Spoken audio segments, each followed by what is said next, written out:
sitzt schief ab. Jetzt okay, geht's los. Hallo. Samstag, 10 Uhr, das Monitorlicht frisst den Raum. Kabelwirrwarr unterm Schreibtisch, ein technischer Traum. Bavarian Sky, Pixels ist wieder am Start, während draußen die Nacht ihre Schatten packt. Die Leitung steht, der Stream erwacht. Wir schieben den Samstag in die dunkle Nacht. Ich hab den Faden kurz gesucht, fast wieder verloren. Bin in ein paar falsche Sätze direkt hineingefroren. Der Kaffee steht zu nah an der Tastatur. Ein bisschen tollpatschig, das ist meine Natur. Doch ihr seid schon da. Der Chat füllt sich schnell in diesen digitalen Blau. Wird es plötzlich hell.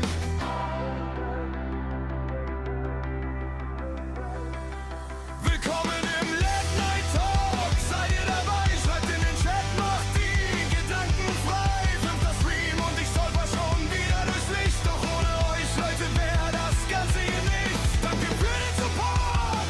Danke, dass ihr den Samstag mit mir teilt, während draußen die Welt in den Sonntag hineinhallt. Was ist da in der Ecke? Ein Kommentar, eine Frage. Eure Unterstützung hält mich wach durch die leeren Tage. Jeder Pixel zählt, jedes Wort, das ihr schickt. Wir ziehen den Samstag in den Sonntag, bis das Bild sich verstrickt. Es sind die Themen, die niemand sonst bespricht. Die finden ihren Platz genau in diesem Licht. Reden wir über Dinge, die uns nachts wach halten. Über die Schatten, die in den Ecken walten. Keine Skripte, kein Plan, nur die Wahrheit im Stream. Wir bauen uns hier unser nächtliches Team. Bayerischer Himmel, aber digital. Eure Teilnahme ist für mich die erste Wahl.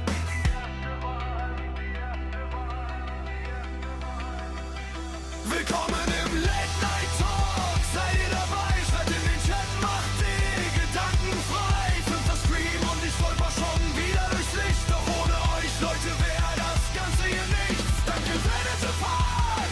Danke, dass ihr den Samstag mit mir teilt, während draußen die Welt in den Sonntag hineinheult. Bavarian Sky Pixels. Alle Themen auf dem Tisch. Legt los. Die Nacht gehört uns. Wir sind noch hier. Der Stream läuft. Kein Ende in Sicht.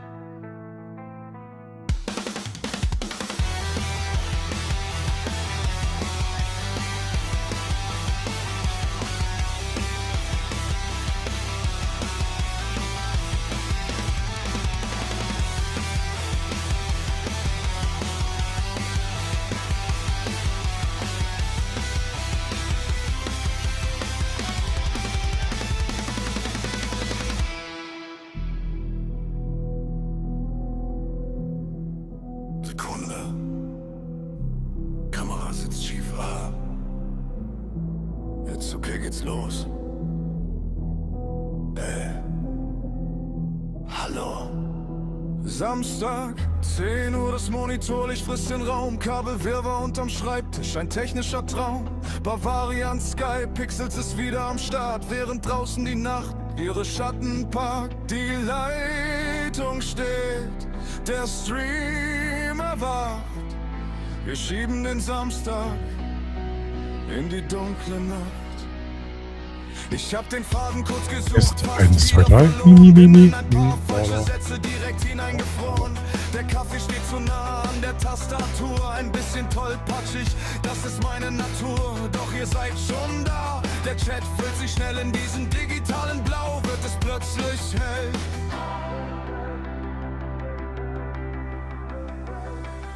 Willkommen im Late Night Talk. Hi, grüß euch, Servus und habe die Ehre. Ich hoffe, der Ton funktioniert. Ein herzliches Willkommen zum mittlerweile sechsten Late Night Talk am Samstag 22 Uhr in den Sonntagmorgen rein. Letzte Woche haben wir ja Drohnenthema gehabt. Hey, super.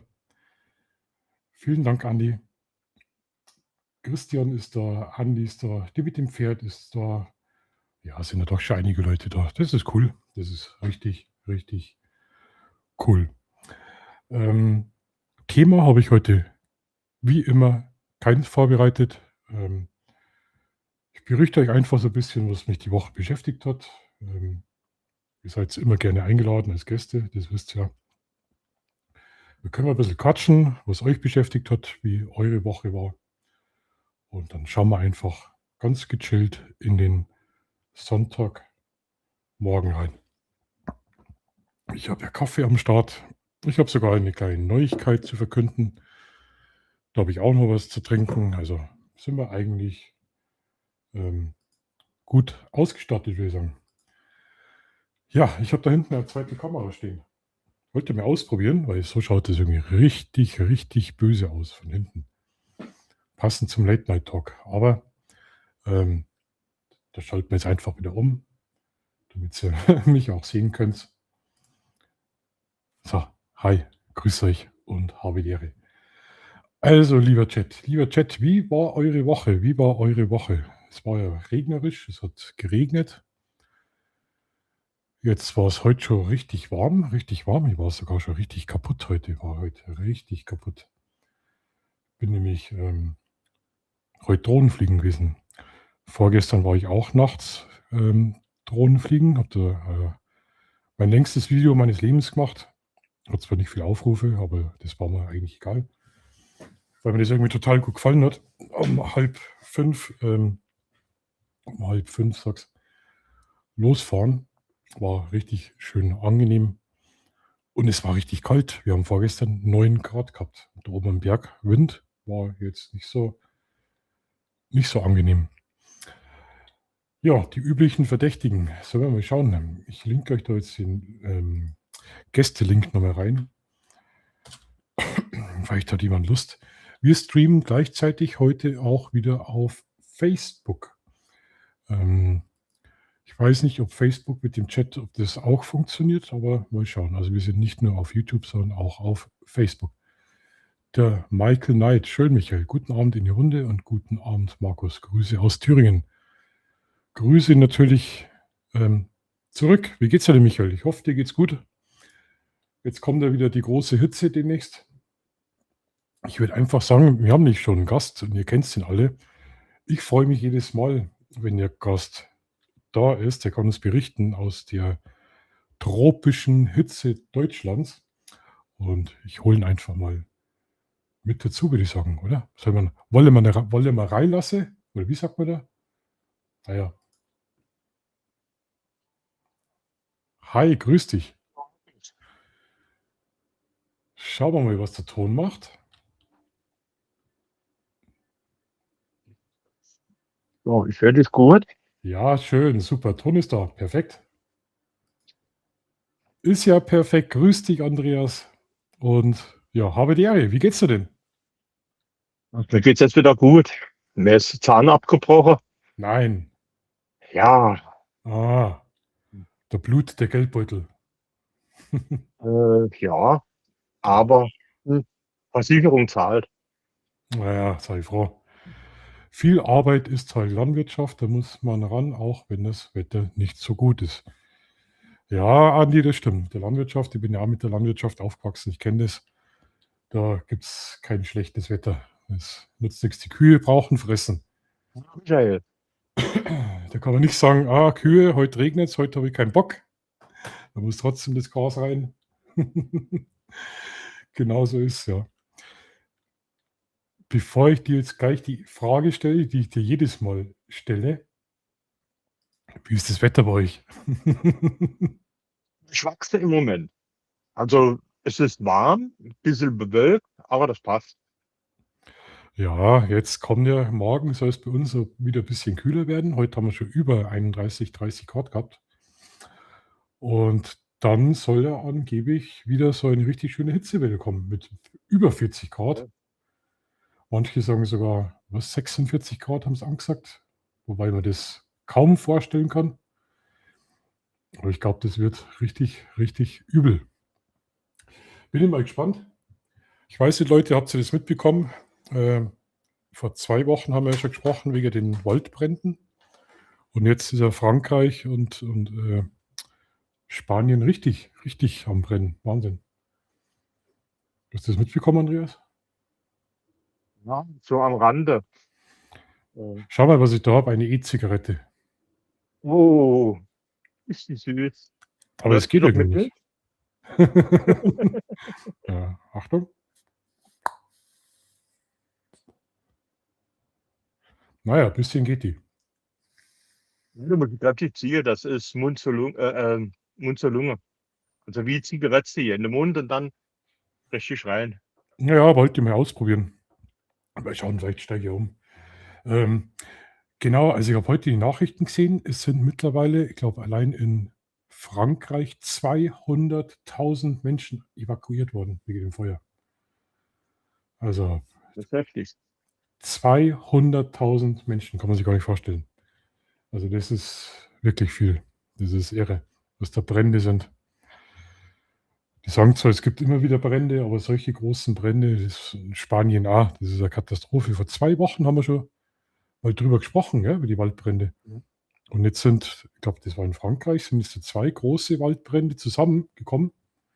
Und jetzt ist das eine richtige Feuerwalze in Bordeaux. Bordeaux, glaube ich, war das. Oh, das ist aber schlecht. Ja, das muss irgendeine so eine Halbinsel sein, auch mit ganz vielen Touristen und so weiter. Und ja, die evakuieren da, also schrecklich.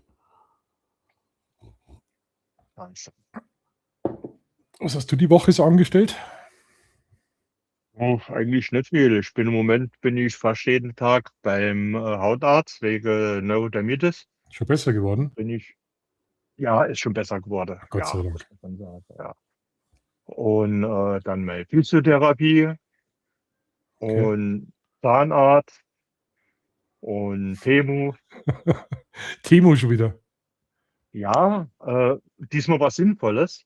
Und zwar, die haben so Silberfolie und die habe ich mir 2 Stück geholt. Die ist 2,40 auf 2,40 etwas dicker und die werfe ich übers Auto und da bleibt es kühler drin. Da wird die Sonnenstrahle wäre reflektiert wieder. Okay. Weil noch habe ich dort keine Klimaanlage. Die kommt erst im Oktober. Ach so, ja, genau, hast du gesagt. War schwierig zum Bestellen, ja, momentan Klimaanlagen. Ja, zum Fahren ist kein Problem, aber wenn ich irgendwo stehe und da kommt so Alufolie natürlich gut. Ne? Ja, ja. Die Scheibe ist dann auch abgedunkelt, da habe ich auch Folie genug dafür.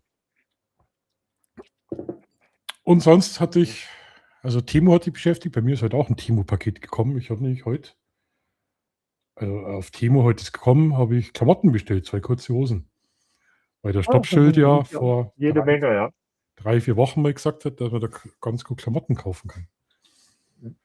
Jetzt habe Die ich das sind mal auch richtig gut, nicht teuer. Ne? Jetzt habe ich das mal ausprobiert. Also von kleinen chinesischen Kinderhänden zusammengenäht. Mal schauen. Ich habe Ich da, glaube nicht, dass die das noch selbst machen.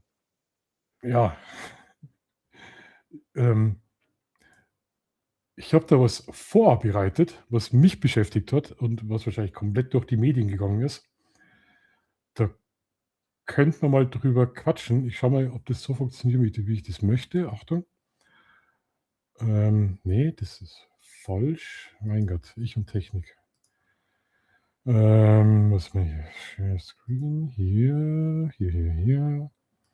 Ich lasse das einfach mal kommentarlos abspielen. Dann, glaube ich, weiß eh schon jeder, was ich meine. Natürlich bleibt die CDU dabei. Leihmutterschaft ist und bleibt in Deutschland verboten. Und das ist auch gut so. Als Privatperson habe ich natürlich andere moralische Maßstäbe. Außerdem kann ich mir eine Leihmutter im Ausland leisten. Wer das nicht kann, soll nicht rumjammern.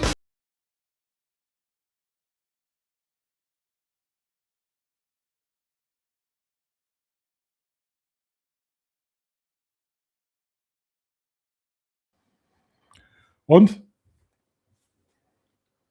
Ja, Mitbekommen? das haben wir mitbekommen, ja. Schon erbärmlich. Ich habe es nicht fassen können. Ich habe es echt nicht fassen können, ganz ehrlich. Wie schaut es bei euch aus, Chat?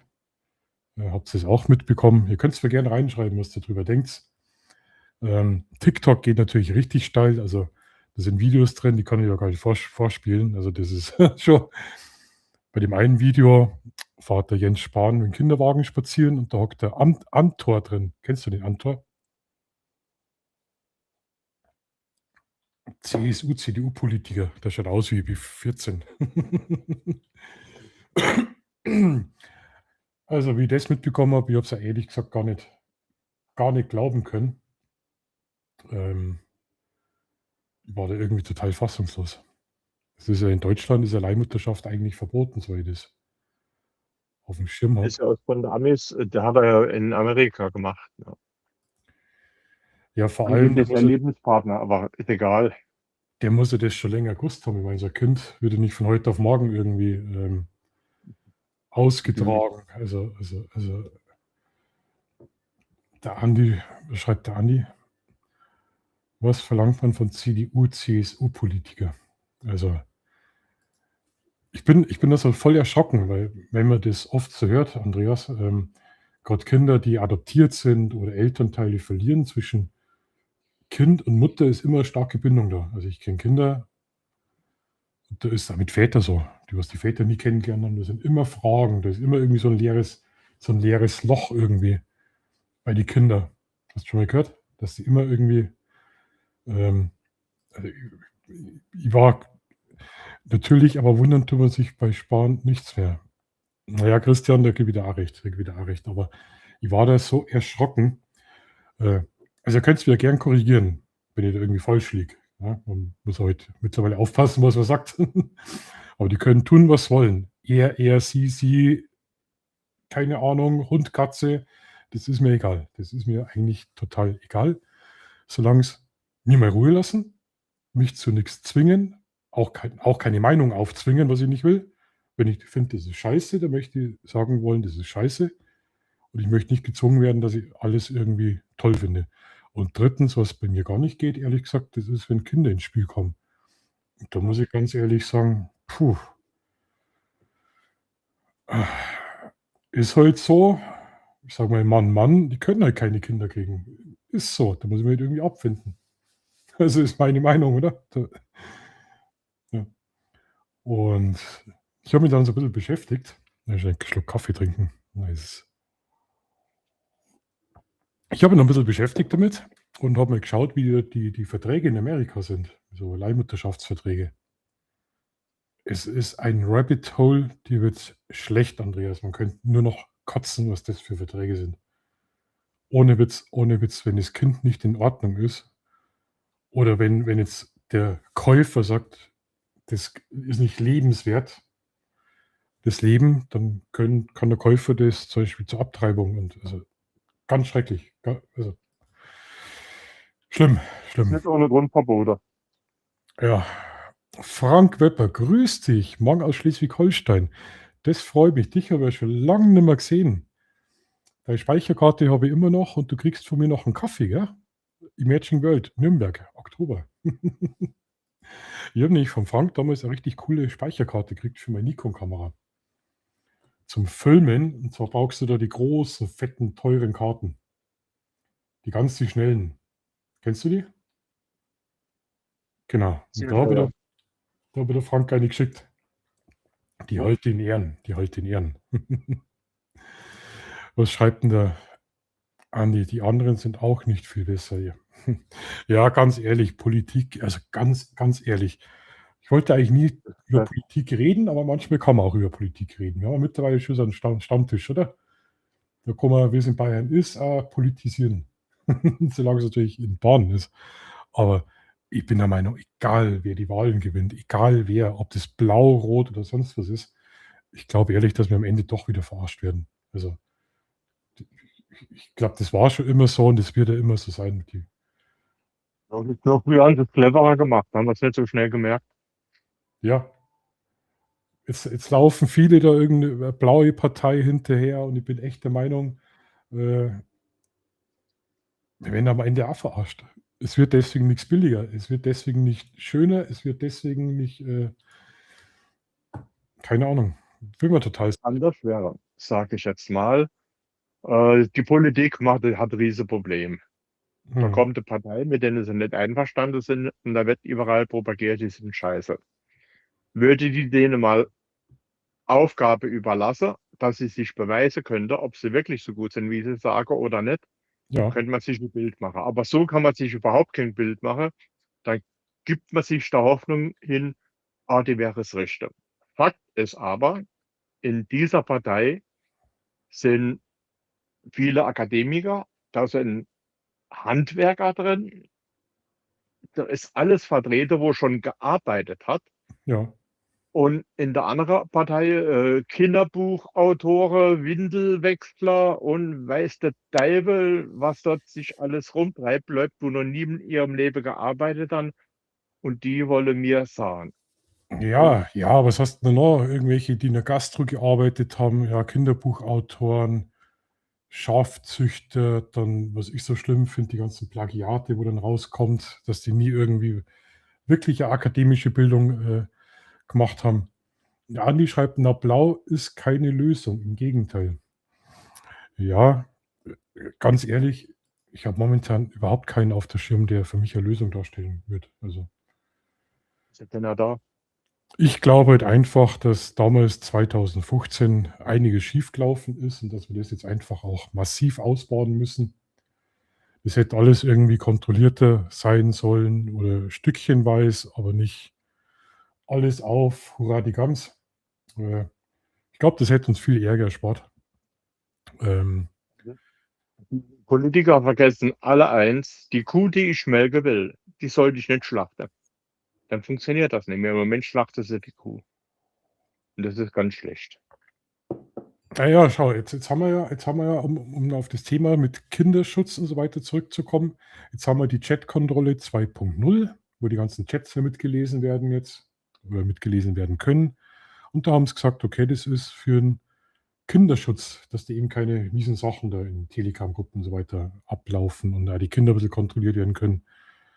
Und dann kommt ein Jens Spahn und tut am Kind sowas an. Also das ist eine Doppelmoral. Ja. Das ist, und dann glauben die immer, die kommen mit allem durch. Und das Tolle ist ja, die kommen ja mit allem durch. Was war Das wird ja denn, weiterhin 15.000 Euro im Monat. was war Er ist denn, nur als Parteivorsitzender zurückgetreten. genau, da hat es, ja, er ist jetzt arbeitslos und sonst was. Ja, nix ist er, der kriegt immer nur seine 15.000 Euro im Monat. Also, und Maskenskandal oder was war denn jetzt mit die NGOs, wo es jetzt da für die Frontex gefilmt hat, wo die Schiffe im Mittelmeer nach Libyen fahren, die Flüchtlinge rauf und runter. Haben es direkt gefilmt, dass die mit der Mafia zusammenarbeiten, dass die da von den Schlepper übergeben werden auf das Rettungsboot, was unterstützt wird. Oder mit unserem letzten Kanzler, unseren Vergesslichen, da ist auch nichts rausgekommen. Die kommen einfach mit allem durch und das ist unglaublich. Das ist unglaublich. Und das ist was mich einfach momentan beschäftigt. Ich habe sogar jetzt mein Versprechen eingehalten, wo ich gesagt habe, vor 2 Wochen, jetzt mache ich so TikTok und so Medien ein bisschen runterbremsen. Habe ich sogar richtig eingehalten, aber ich werde das jetzt echt damit die Nachrichten machen müssen, weil da wirst du irre. Ich verstehe es nicht. Dann geht das ganze Thema ein bisschen vorbei. Ich will mich nicht jeden Tag aufregen. Ich kann es eh nicht ändern und da ist mir mein Nervenkostüm zu schade. Ich habe mal die ganze Woche den Haaland angeguckt. Was denn? Den Haaland, den Norweger, den Blonde. Ah, Der Fußballer. ja. Ach Gott, da gibt es ja so ein Weiberleid, die ist total lustig. Die macht ihn ja komplett nach. Wahnsinnig. Kennst du die? Die dann auch so komisch geht? Ja. Super. Ja, das ist sympathischer. Die mag ich auch. Ich habe zwar keinen Fußball geschaut, aber der ist mir aufgefallen und der ist ja da komplett viral gegangen. Also klasse. Das Also 2, 3 Spiele habe ich mir angeschaut, bei Nachbars im Garten, Mhm. aber das war nicht wegen Fußball, das war einfach wegen der Gemütlichkeit und die haben einen Haufen Hühner rumlaufen gerade. Dort habe ich auch eine neue Rasse Hühner entdeckt, Okay. Baumhühner. Ja, bei euch beim Nachbarn im Garten, da geht es immer rund, das habe ich schon festgestellt. Ja, das Das, ist also das richtig Fußball klasse. schauen, das ist ja praktisch KFC, frischer geht es ja gar nicht, oder? Das ist Wenn da die Hähner vorbeiläuft, am Krawattel packt und ist schon. Das Bundestagsmandat hat er trotzdem noch laut Laschet. Ja. Naja. Können wir abhaken. Wie gesagt, finde ich schlimm, finde ja für das Kind schlimm. Ich weiß nicht, wo das aufwächst. Ich hoffe nicht in Deutschland, sondern ein bisschen anonym in Amerika. Aber da werden trotzdem. Bei dem ist egal, die haben genug Geld. Ja, aber ich finde das. Ja. Jetzt schauen wir, ich habe den nämlich noch ein bisschen vorbereitet. Viel habe ich nicht vorbereitet. Machen wir wieder so. Ich glaube, das hat letztes Mal ganz gut so funktioniert. Gehen wir rüber. So, machen wir hier klein. Ja. Am Anfang haben wir ein bisschen. Das war heute die Nachrichten. Das ist eigentlich noch tauwarm, auch wieder in Bayern. Total irre. Diamantenhändler 51 bei Edelsteingeschäft ermordet. Leiche in Garmisch-Partenkirchen verscharrt. Ein Diamantendeal in der Münchner Motor World. Luxuskarosse im Hintergrund und ein Geschäftsmann, der plötzlich spurlos verschwindet. Was als vermeintlich sicheres Treffen mit seinem Kunden beginnt, endet für Jaroslav H. tödlich. Ich glaube, den haben sie irgendwo bei uns in Ebersberg gesucht. Der Schockanruf bei seiner Freundin, blutige Spur, Nobel, SEK, ist irgendwie der Diamantendeal in München schiefgelaufen. Wahnsinn, ne? Unglaublich, ja. Das ist schon wie in Amerika bei uns. GTA 6. GTA 6 ist da noch gar nicht raus. Irre. Dann habe ich da noch was. Asterix Comics, jetzt müsst stark sein, ich bin nämlich Asterix-Fan. Asterix Comics wegen Verherrlichung von Doping aus dem Handel genommen. Postillon, ne? Der Andreas hat es erkannt, gell? Ja. Ja, ich aber denke zwischendrin was zum Lachen. Das wäre es aber noch, ja. Verschreiß. Wenn das die richtigen sehen. Die machen sich Gedanken, ob man das nicht noch durchziehen kann. Hei. Aber Postillon finde ich immer recht witzig. Vor allem, ich finde immer so witzig, wie die Leute drunter kommentieren und das nicht checken, dass es einfach nur Satire ist. Was haben wir hier noch? So viele Sachen sind es diesmal gar nicht. Ach ja, wir reden ja immer über Bergabstürze, gell? Watzmann. Da kommt jetzt auch wieder Bekannte, der Björn aus. Jetzt pass auf, der Björn aus dem Rheinland. Rheinländer ist es. Genau, da darf ich nie sagen, dass der aus dem Pott kommt. Das mag ich nicht. Das ist ein Rheinländer, das ist ein Unterschied, habe ich gelernt. Naja, Oder stimmt das? keine Ahnung. Ja, du bist da, der Rheinau, Rheinland ist doch. Also Rheinland ist weiter oben Duisburg und das ganze Ruhrpott. Also Umland. schon grenzwertig am Pott, oder? Ja. Ja. Und zwar in der letzten Frankfurter Rundschau. So. In der letzten Woche kam es in den Berchtesgadener Alpen zu zahlreichen Rettungseinsätzen, wie immer. Was haben wir diesmal gehabt? Neben Prellungen und Sprunggelenkbrüchen mussten auch einige Bergsteigende wegen Selbstüberschätzung und mangelnder Vorbereitung gerettet werden. In 10 Tagen haben wir 27 Touristen aus dem Berg gerettet. 27. Mord ist Mord, ne? Ich sag das wirklich, bei mir der Hubschrauber, der fliegt die ganze Zeit Krankenhausberge, das ist so irre, ich kann nicht mehr. Das ist bei uns momentan, also ganz ehrlich, das habe ich ja schon mal erzählt gehabt. Warte, das habe ich ja schon mal erzählt gehabt, die Freigabe beenden, dass wir halt ganz viel Touristen haben hier. Und das ist mir gestern wieder passiert und da wäre ich aber fast ausgeflippt, ich sag das. Also fahre ich auf der Straße und das ist eine relativ enge Straße, gell? Und jetzt zu den Ferien, wir haben jetzt schon die ersten gelben Schilder. Wenn die gelben Schilder kommen, wird es gefährlich. Das sind die mit den Wohnwegen. Dann wird's kritisch bei uns. Aber wir haben ja schon deutschlandweit Ferien. Da haben wir jetzt die ganzen Touristen da. Und von den Touristen hat, glaube ich, gefühlt jeder 5 Fahrräder dabei. Und die fahren bei uns alle mit dem Fahrrad. Die kennst du dann. Das sind dann die typischen, die ausschauen wie Rennsportler und natürlich nebeneinander fahren. Nebeneinander. Was, ich muss natürlich irgendwo hin und da wird er zusammen geratscht. Ausschauen kannst du in Sporttrikot mit Rennbike und dann haben sie einen komischen Reißnagel auf und fahren so langsam vor mir. Und ich kann nicht vorbei, weil das heißt, den Abstand von 1,5 Meter halten. Und das mache ich ja, das mache ich immer bei den Radlfahrer. Ich mag das auch nicht, wenn die vorbeipfeifen. Dann erlaube ich mir, dass ich es mal anhub, weil die Straße, da ist ungefähr so 1 Kilometer ins Dorf. Keine Reaktion. Das war denen nicht so scheißegal. Ich habe die dann überholt. War ungefähr so 3 Zentimeter bei dem am Lenker vorbei. Und hat dann rausbrüllt.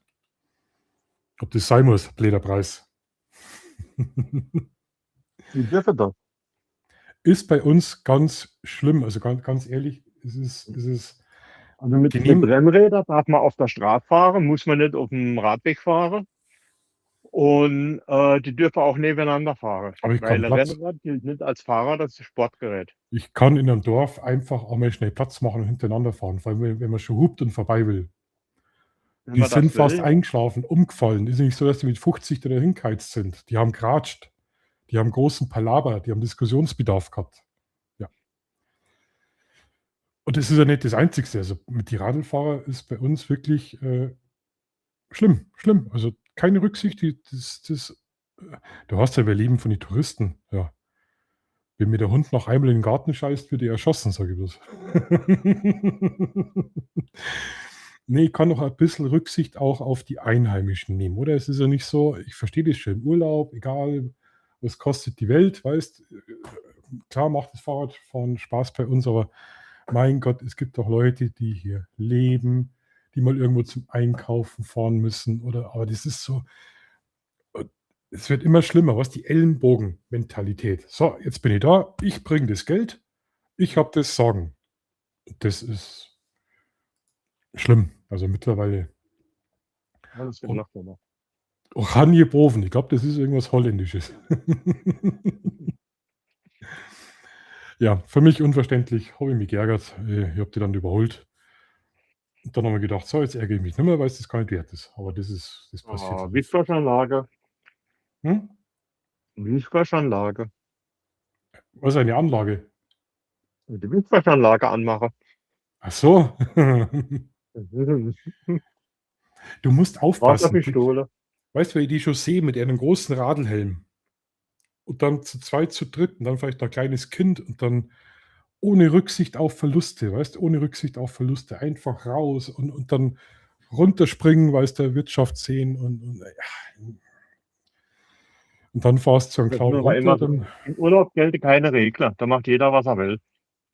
ja, ich merke das wirklich. Das ist, naja, ein bisschen schade, aber wenn man bei uns irgendwas sagt, dann werden die in Schutz genommen. Das heißt ja, die bringen uns das Geld. Also mir bringen die kein Geld, ganz ehrlich. Im Gegenteil. Die bringen bei uns eher Wohnraummangel. Wenn ich mir vorstelle, da drüben haben wir ein riesengroßes Haus, bestimmt 10 Parteien. Das ganze halbe Jahr, wo ich jetzt hier wohne, Andreas, sind da die Jalousien herunten. Das sind alles Ferienwohnungen. Wenn ich jetzt rausschaue, bei mir im Gebäude, sind ungefähr sechs Wohnungen, schöne Wohnungen.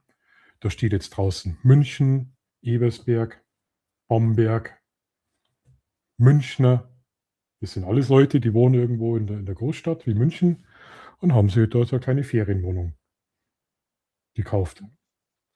Und die stehen 90% oder sogar 100% stehen die wirklich leer. Und das ist, finde ich, schlimm. Also ich finde, da soll es eigentlich irgendwelche Quoten geben, gibt es ja ganz bestimmt, aber naja, so eine Gemeinde wird da wahrscheinlich kaum irgendwas machen. Aber es gibt ja schon Städte wie in Salzburg zum Beispiel, da kontrollieren es, da gehen die rum und kontrollieren, ob das eine normale Wohnung ist oder eine Ferienwohnung. Weil die auch so einen Wohnraummangel haben. Und ich habe wirklich ein Jahr gesucht. Ich habe ein Jahr gesucht. Und für die kleine Wohnung 600 € warm, Respekt. Also ist schon teuer.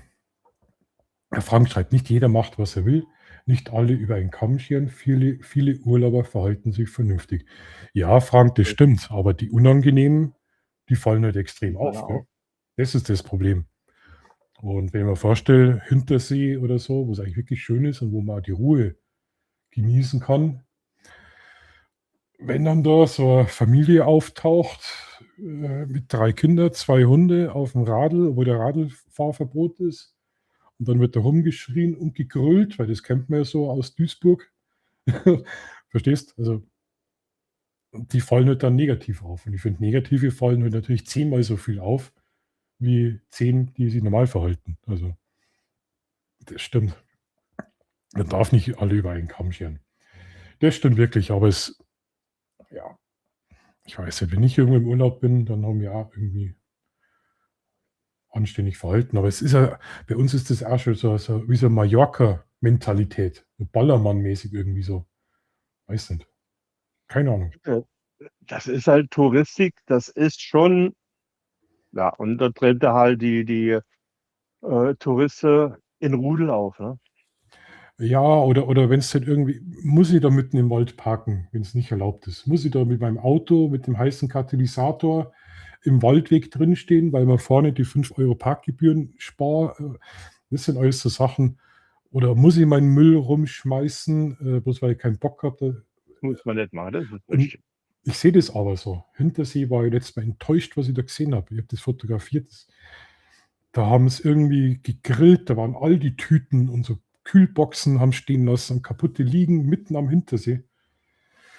Und mir ist halt das aufgefallen, dass das Jahr zu Jahr einfach schlimmer wird. Wie kommen die dorthin an den Hintersee mit Stühlen und so? Wenn da kommt man nur mit dem Boot hin.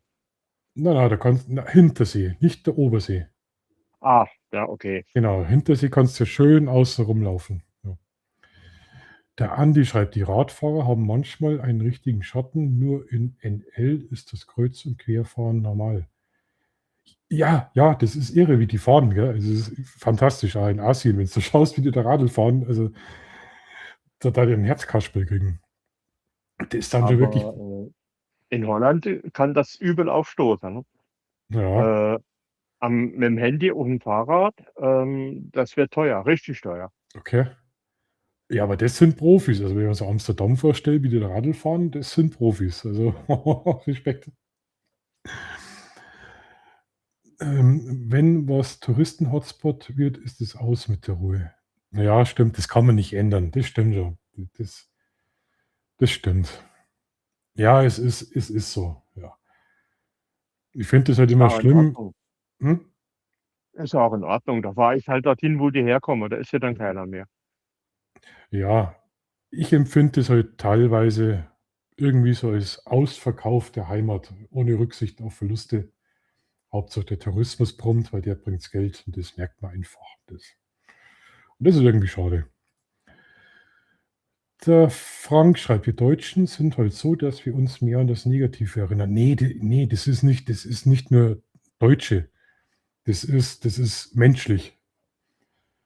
Was habe ich gelernt? Du brauchst 7 positive Erfahrungen, um eine negative auszugleichen.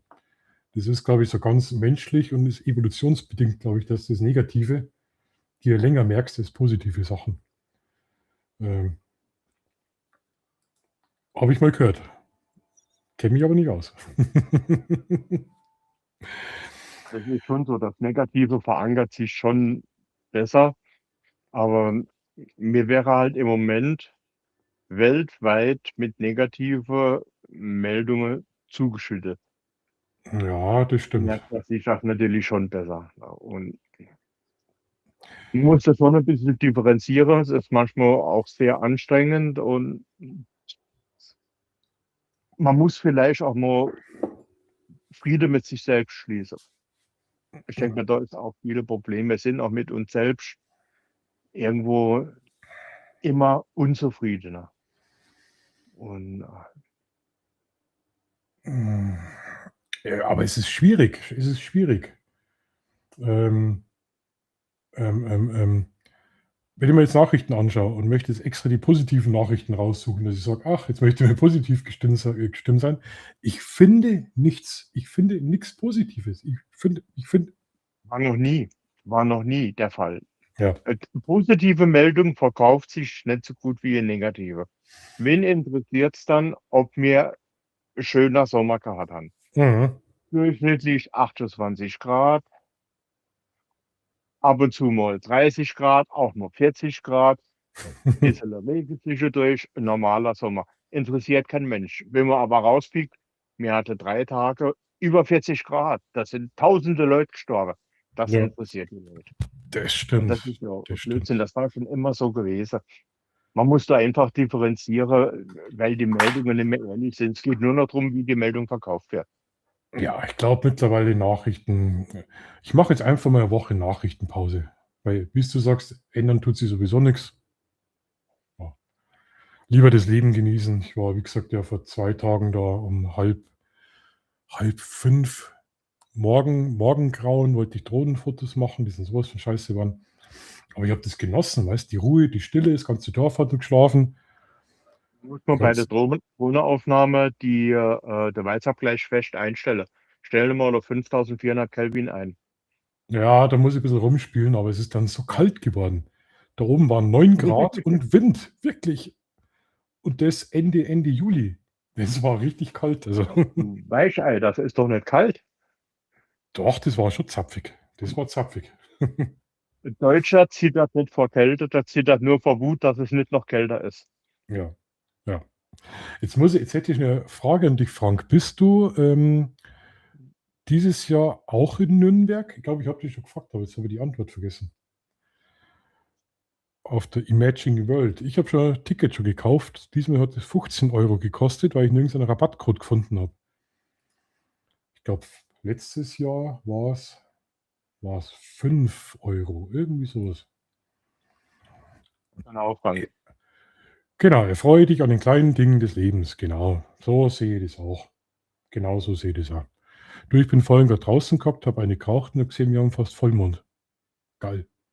Ich sitze so gern abends draußen, Sternenhimmel, Mond, das ist einfach cool. Was schreibt Dani? Bei dir ist die Industrie auf Tourismus ausgerichtet, wohingegen in meiner Gegend mehr Landwirtschaft und Import-Export ist. Dass der Mensch sich meist Schlechtes erinnert, ist genetisch aus der Urzeit. Gell, das denken wir nämlich auch. Wenn man einmal auf den Finger, auf den Daumen haut, dann merken wir das, weil es negativ war. Ja, bei uns ist Tourismus, klar, München, Salzburg und auch ganz viel chemische Industrie. Südostbayerische Chemiedreieck, Wacker, Burghausen und so. Wir haben ganz, ganz viel Chemie, Aschau am Inn. Dort doch jetzt der Söder wieder ganz groß, ein Pulverwerk. Da bauen sie Sprengstoffpulver, hat jetzt eingeweiht. Munitionsfabrik, irgendwie sowas, Wahnsinn. Vor allem in einem Gebiet, was sowieso stark vorbelastet ist. Da ist das Bunkergelände in Ampfing, wo es die Messerschmitt gebaut haben. Da sind außenrum, im Waldkraiburger Mettenheim, ist ein riesiges Bunkergelände versteckt, was keiner weiß. Oder nicht so bekannt ist. Außenrum sind überall KZ-Stellen im Wald noch zu finden. Und dort Aschau damals auch dazu gehört, das Werk. Und da stellt sich der Söder hin und erzählt, dass jetzt da, wie sagt man da, Schwarzpulver ist ja nicht mehr. Ja, Pulver halt. Früher haben die da Airbags, die Pellets hergestellt. Und stellt sie da rein in das Werk, ich glaube, das heißt Temik. Ja, sie produzieren da jetzt Sprengstoff für, was war das? Für irgendein Graus Maffei oder irgendwie so. Ja, keine Ahnung. Habe ich total pervers gefunden. Na wirklich, das ist, also München war ja Dachau und Mettenheim hart herunten, ist das große Bunkergelände. Und das war im Zweiten Weltkrieg, war das die Waffenproduktion. Also da bin ich als Kind an die Bunker vorbeigefahren. Die haben es natürlich auch weggesprengt. Weil du kannst heute noch drin rumlaufen und siehst die unterirdischen Produktionsanlagen. Ihr habt da mal ein Video drüber gemacht. Schöne Lost Space Aufnahme. Ja, also ich finde das. Ja, bin ich. Ja, Frank, freue mich. Also ich hoffe, wir sehen uns. Sprech mich bitte an, gell? Weil ich bin da wahrscheinlich irgendwie total im Stress. Ich habe wieder vor, dass ich einen Livestream mache und ein paar Videos mache, aber bitte, bitte, bitte sprech mich an. Nicht, dass du sagst, ey, der dicke Bayer, was ist denn das für ein unhöflicher Kerl? Da renne ich tausendmal vorbei und dann sagt er nichts. Dann bist du dort nur einen Tag oder bist du länger dort? Nur einen Tag, ja. Vielleicht Und fahre dann ich bist du dort Freitag, Samstag, Sonntag, Samstag, Samstag. genau. Die Messe ist nicht so groß, dass man da mehrere Tage, du müsstest so Workshops buchen, dass du praktisch teilnimmst, aber die sind stellenweise schon ganz schön teuer. Die machen da nur Düngemittel. Ja, genau, Düngemittel. Das glaube ich auch, dass die da nur Düngemittel machen. Aber ich kann euch das ja mal kurz zeigen. Wir haben ja hier alles. Ich geh mal schnell rüber, dann zeige ich dir das, Andreas, was ich meine mit dem Rüstungsbunker. Und das ist nicht weit weg. Wie gesagt, das ist ein ganz großes, durchgehendes Waldgebiet. Das ist eines von den größten. Es geht bis München rein. Ebersberg, Mettenheim, Ampfing, Mühldorf, rauf bis Simbach an die Grenze. Und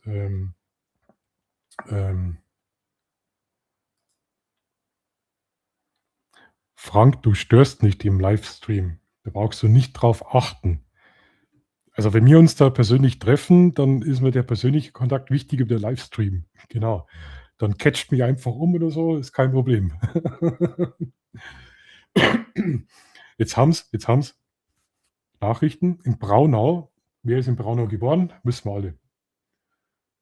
Meine Mutter, meine Schwester, die wohnen ja im Bezirk Braunau und jetzt haben sie das Haus in Braunau, das Geburtshaus, das haben sie jetzt umgebaut und jetzt eine Gendarmerie heißt es in Österreich. Gendarmerie drin. Weil sie gesagt haben, da gibt es immer wieder Leute, die was da hinfahren und bla bla bla. Ey, ich bin da so oft in Braunau am Stadtplatz. Ich habe das noch nie erlebt, dass da irgendwelche Neos da rumstehen und irgendwie rumbrüllen. Ich habe das nicht erlebt. Nicht. War ich auch wieder so ein bisschen erschrocken, weil ich gedacht habe, mein Gott, muss das sein? Muss ich wirklich, es hat in der Zeit auch Leben gegeben und Geschichte. Muss ich da alles mit Gewalt vernichten? Kann ich das nicht irgendwie positiv nutzen?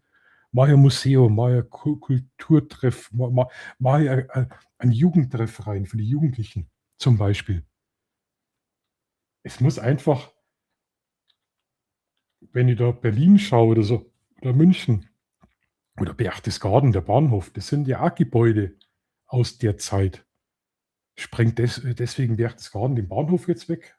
Also, war ja schon, ich kenne ja noch das Hotel oben, Obersalzberg, was sie dann auch platt gemacht haben und haben wir dann das Dokuzentrum hingebaut.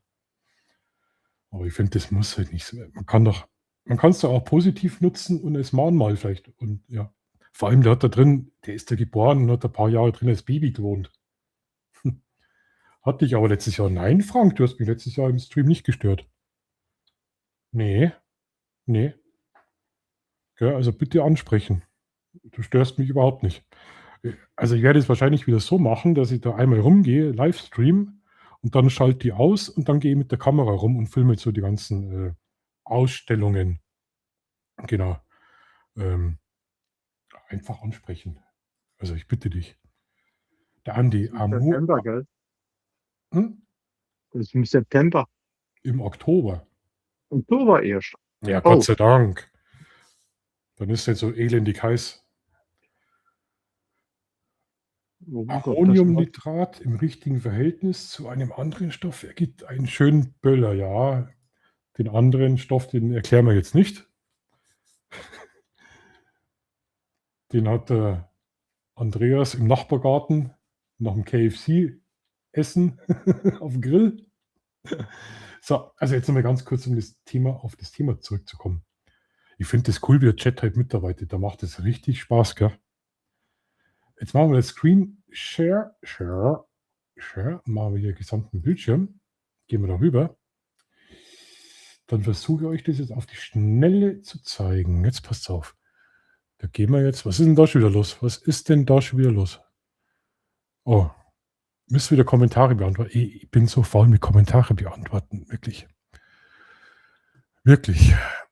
Da müssen wir immer einen Tag nehmen. Jetzt gehen wir hier schnell auf Videos. Ich hoffe, das ist ja gar nicht gut gelaufen, das Video. Das ist ja gar nicht gut gelaufen. Aber kann ja nicht alles gut laufen. So, jetzt sind wir da. Da muss ich wahrscheinlich jetzt ein bisschen runterscrollen. Runterscrollen.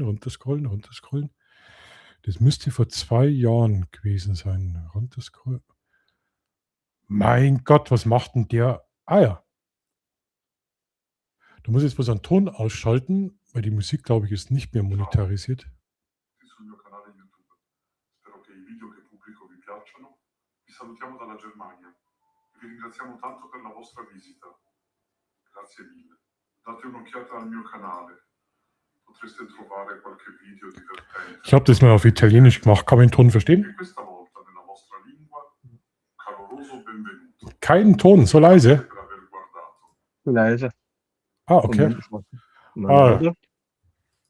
Iscrizioni, commenti e click. Grazie mille. Da habe ich einen richtigen Bart gehabt. Oh Genau. ja. Und zwar war das der Rüstungsbunker. Ich lasse es einfach mal so laufen, mache die Musik und der steht heute noch so da. Und das ist nicht weit weg von Aschau. Den kennen bloß viele Leute nicht. Da haben die Messerschmitt, das Düsenflugzeug gebaut. Das da sind Konzentrationslager.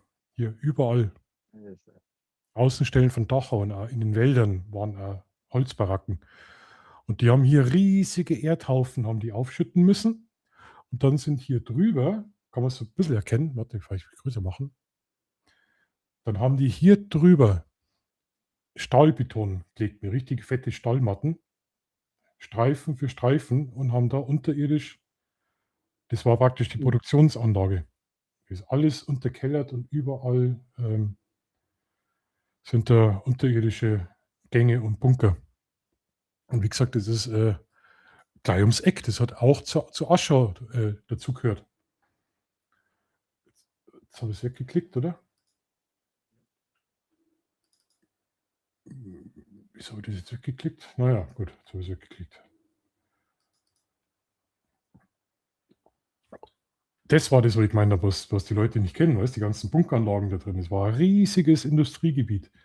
Wir haben dann weiter Trostberg auch, haben wir die IG Farben gehabt. Jeder, der sich ein bisschen auskennt, IG Farben, was die hergestellt haben, das Werk gibt es heute noch. Wie ich da im Werk war, bin ich an Gebäuden vorbeigelaufen, da war der Flecktarnanstrich noch außen an der Mauer. Solche Gebäude gibt es da drin noch. Mit unterirdischen Katakomben.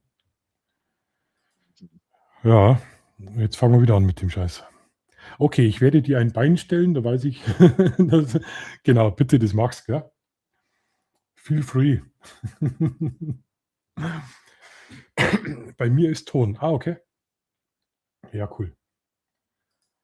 Jetzt weiß ich gar nicht, wo wir vom Thema stehen geblieben sind. Ach, weißt du, was schlimm war? Und dann lassen wir das Thema, weil das wirklich runterzieht. Hast du das von Ruppolding mitbekommen? Okay, das ist bei uns riesengroß durch die Medien gegangen, eigentlich deutschlandweit. Ruppolding, da ist ein Afghane, glaube ich, mit dem Messer rum. Im Zug und Fahrkarte irgendwie nicht dabei gehabt. Und der war schon bekannt da in Ruppolding. In Ruppolding ist er gleich bei mir ums Eck. Da habe ich schon 1000 Videos gemacht. Perchtenlauf im Jonas. Und Das ist schon länger her. Genau. Und das war vor ein paar Tagen. Und das hat mich so entsetzt, weil mich das auch persönlich getroffen hat. Das sind die kleinen Kinder, es war um 1:30, die sind mit dem Zug von der Schule heim und dann ausgestiegen. Und dann ist Gott sei Dank nichts passiert. Und das Schlimme war, weil der Jonas, der Kleine, der hat dann von der Schule eine Warnmeldung schon bekommen aufs Handy, haben wir alle Warnmeldungen bekommen. Aktuelle Bedrohungslage. In einem kleinen, romantischen Dorf bei mir ums Eck. Und da schaust du vielleicht schon blöd, gell? Wenn ich das sowas dann persönlich trifft, sage ich mal, und du kriegst schon Warnungen wegen der Bedrohungslage. Ey. Traunstein, letztes Wochenende am Bahnhof, und Traunstein ist auch nicht groß, ist 10 Minuten von mir, auch 2 Vorfälle. Ich glaube, das liegt irgendwie momentan am Wetter. Das kann schon eine Rolle mitspielen. Also irgendwie gefühlt ist momentan jeder am Ausflippen. Ach, Chat. Wir haben ja letzte Woche über die Anti-Gravity gesprochen. Soll ich euch was zeigen? Müsste aber stark sein. Soll ich es herzeigen, Andreas?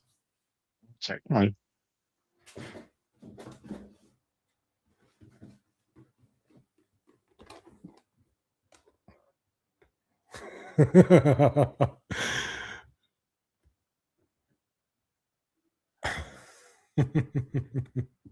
Ui.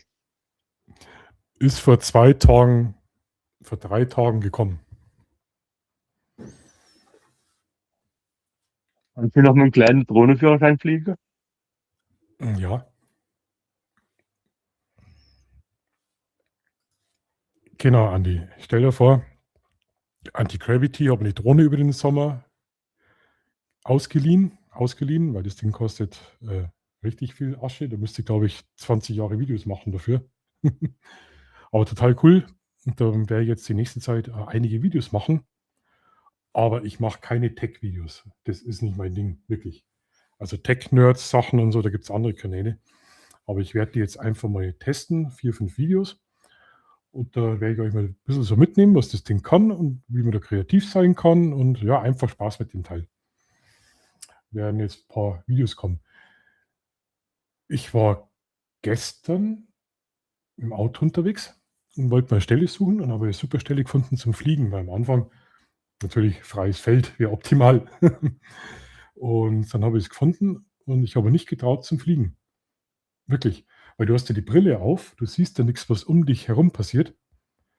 Und da waren dann Gassigeher, Radlfahrer natürlich, ganz viele. Und ja, Fußgänger und da habe ich mich nicht getraut, wirklich. Brauchst du Und den Spotter dazu? Hm? Brauchst du den Spotter, wenn du mit der Brille fliegst? Da brauchst du einen Spotter. Ja. Es gibt aber bei der Drohne einen Trick, da kann man einen externen Monitor anschließen. Dann kann man die Brille auch aufsetzen. Du hast den oben auf dem Ding und kannst da auf den Monitor schauen. Ist Ja. zwar jetzt nicht das Gleiche, wie wenn du da drin sitzt. Da kannst du sogar auf deinem Display, kannst du also Cockpit zum Beispiel vom Flugzeug einrichten. Dann schaut es aus, wie ob du im Flugzeug fliegst. Total irre. Also, ja, und da bin ich heute wirklich, heute war der Jonas mit dabei. Wir haben uns getroffen, aber den Jonas mitgenommen und da bin ich heute das erste Mal geflogen. Und es hat funktioniert. Es hat wirklich funktioniert mit dem Controller. Es hat funktioniert. Der erste Flug. Und das richtig krasse war, ich habe dann an Jonas die Brille aufgesetzt und der ist dann auch geflogen damit. Einfach mit dem Controller auf Sicht und so. Und der hat sogar gelandet. Gibt es auch noch ein Video. Da kommt noch ein Video. Ich habe das extra gefilmt. Auf den Punkt hat der mit dem Ding landen können. Ist vor 5 Jahren mal mit der Mini 2 geflogen. Da bin ich so verarscht. Das weiß ich noch. Ich habe ihm bloß den Controller gegeben. Gesteuert habe ich die dann mit dem Handy. Und dann hat er gedacht, er fliegt. Also war das eigentlich heute so sein erster Drohnenflug mit dir. Und was ist noch passiert? Ich habe auf den falschen Knopf gedrückt und habe keine Aufnahme gemacht. Ich habe vorhin das Studioprogramm dafür runtergeladen, weil ich gedacht habe, ich kann euch das zeigen, wir zusammen so ein bisschen schneiden, die Aufnahmen anschauen, weil ich bin zwischen die Bäume durch, also wirklich mutig fürs erste Mal. Und dann stecke ich die Drohne an, schaue SD-Karte, nichts drauf. Dann schaue ich auf den internen Speicher, nichts drauf.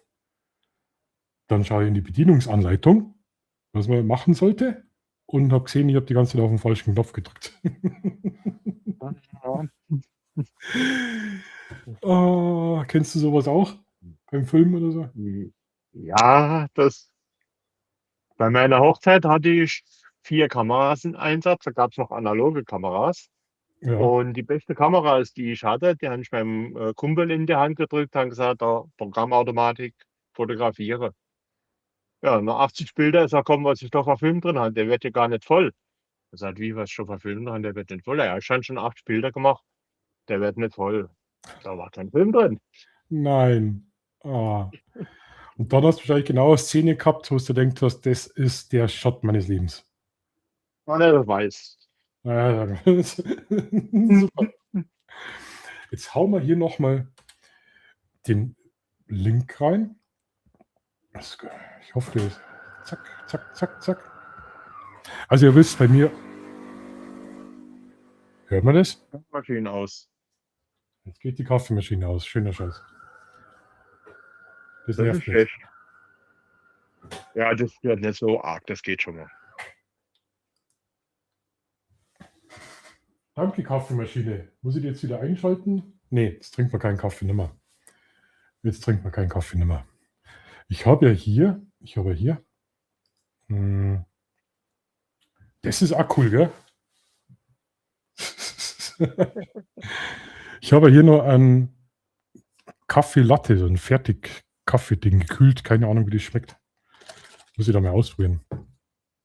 Du bringst mich wieder voll aus dem Thema. Also wie gesagt, ist es jeder gern immer eingeladen als Gast, das wisst ihr ja. Offenes Thema, Gäste immer willkommen. Und aber es schaut schon cool aus. Mit 2 Kameras, oder? Ja, irgendwas hat Muss das. nur mit der Beleuchtung noch ein bisschen spielen, dass die Ja. zweite Kamera auch mehr Licht einfangen kann. Ja, das wollte ich ja extra so als Night Talk. Dunkel, allein vor dem strahlenden Monitor, wie so ein Hacker.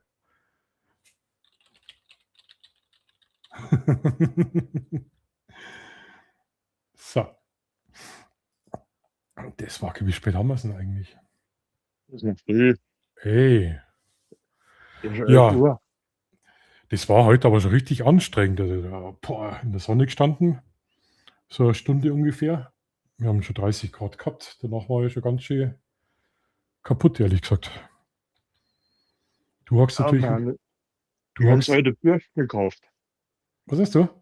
Eine Bürste gekauft. Für die Straßenrinne ist Unkrautwechselbürste. Auf Temu. Nein, das ist immer in der Baumarkt. So. In Temo haben sie da nicht so das Ware. Okay.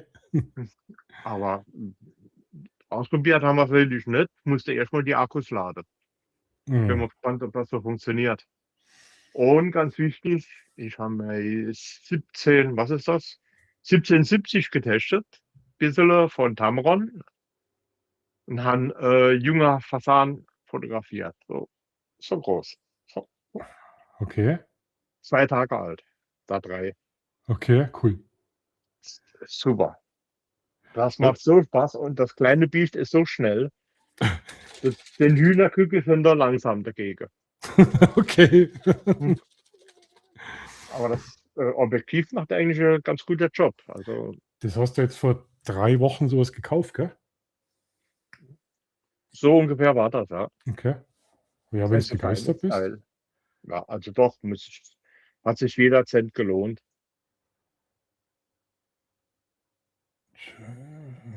Entschuldigung. Kurz geschaut, ob sich nicht wieder jemand reingeschlichen hat. Aber schaut gut aus, wir sind safe. Ja, Objektiv wäre auch mal was für mich, aber die sind halt so scheiß teuer. Und dann, ja, jetzt habe ich die Drohne, wo ich natürlich Videos machen sollte, machen muss, wo ich beschäftigt bin. Was soll ich noch alles machen? Bei den Pflanzen, bei mir kann es, dass ein Strike oder FSK 18 gestellt wird und da das vermeidbar ist, dann lieber später mal. Bei den Pflanzen, bei mir kann es sein. Ach, du meinst wegen, genau. Also ganz schlechtes Thema, Andi. Du sprichst auf das Pulverzeug an, ja? Düngemittel, ja. Bei Pflanzen, bei mir kann es, ja, da haben wir da in dem Werk Stickstoffperlen, so Stickstoffperlen haben wir hergestellt. Das haben wir dann an die Bauern verkauft zum Düngen mit Stickstoff. Aber der Andi, glaube ich, hat eine größere Landwirtschaft, gell? Und was hast denn du, Andi? Kühe, Schweine? Freund von mir, Schulkamerad, der hat Schweinezucht gehabt. So doppelstöckig, irre. Weißt du, Ja. wie Schweine stinken? Mhm.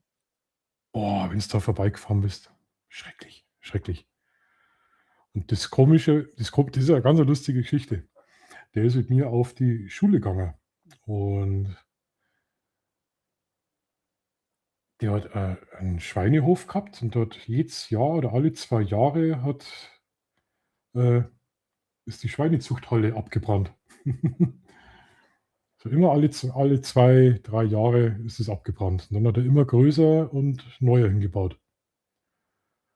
Und dann ein paar Jahre später, nach meiner Soldatenzeit, habe ich ja bei der Justiz angefangen. Und dann habe ich den Vater von meinem damaligen Schulkollegen im Vollzug gehabt. Wegen Versicherungsbetrug in Millionenhöhe. Boah, Ja, ja. übel. Oh, Biene, das ist geil. Ja, da hast du direkt, ja, die sind dem draufgekommen, weil die haben in der Maschinenhalle, so nennt man es, wo die Maschinen untergestellt sind, haben die wirklich den Abdruck von dem Benzinkanister nachvollziehen können. Also der Andi hat Bienen, ja, das weiß ich schon, das fasziniert mich, das haben wir gemerkt. Das haben wir gemerkt. Hab keinen eigenen Hof, arbeite auf einem Biohof. Da habe ich vor kurzem, will den Andi kurz erzählen, einen Bericht gesehen über Zementhonig. Die haben auch so eine große Imkerei und die haben irgend so ein, also wenn ich jetzt einen Scheiß erzähle, Andi, muss man sagen, ja? Und die haben da Waldhonig. Ja? Also die Bienen sind am Waldrand. Und die komischen Blattläuse, die was da an den Fichtennadeln hocken, die machen ja so ein Tau. Tau nennen sie das. Das sammeln dann die Bienen für den Honig. Das ist dann der Waldhonig.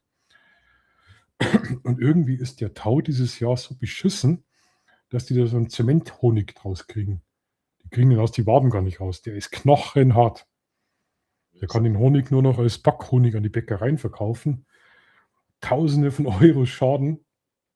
Also Bienen und so, das ist schon faszinierend. Also ich habe mich da nie beschäftigt. Aber ich habe das durch Zufall gesehen, aber wenn Andi das mal geschrieben hat mit den Bienen, auf was du da eigentlich aufpassen musst, gell? Das ist, du hast zwar Imkerei, weißt du, und dann keine Ahnung, ist der komische Tau Melozitose-Honig. Ja, genau, und der muss wirklich knochenhart sein. Also, was haben die gesagt? Die schaffen am Tag oder Woche, weiß ich jetzt nicht mehr, ungefähr 200 Waben, weil die steckst du da rein, dann werden die geschleudert, der ist ja flüssig. Und die können den gar nicht schleudern, die müssen den rausschneiden. Und statt 200 schaffen die, glaube ich, bloß noch 20 oder 30 Waben am Tag. Ja, Waldhonig ist ja da teuer, gell? Echter Honig ist sowieso teuer. Aber man merkt halt den Unterschied. Ne? Ja, ja. Vor allem gibt es ja den China-Honig, gell, wo eigentlich gar nicht mehr so wirklich Honig drin ist. Das muss ja mittlerweile auch schon so gepanscht sein. Also, ich kenne den Imkerhonig und der kann auch mal hart werden. Den kann man Das dann macht ja nichts. warm machen, dann ist er wieder flüssig. Oh mein Gott, oh mein Gott. Oh. Das hat eine Ex-Freundin von mir mal gemacht. Das ist jetzt, glaube ich, schon 10 Jahre her. Und da war der Honig war hart, gell? Jetzt pass auf. Und dann habe ich gesagt, mach heute ein bisschen warm, dann wird der wieder flüssig. Dann hat die das Glas genommen, Deckel drauf lassen und hat den Honig in die Mikrowelle gestellt. Das hat einen Schäberer dort, die Tür hat es aufgehaut.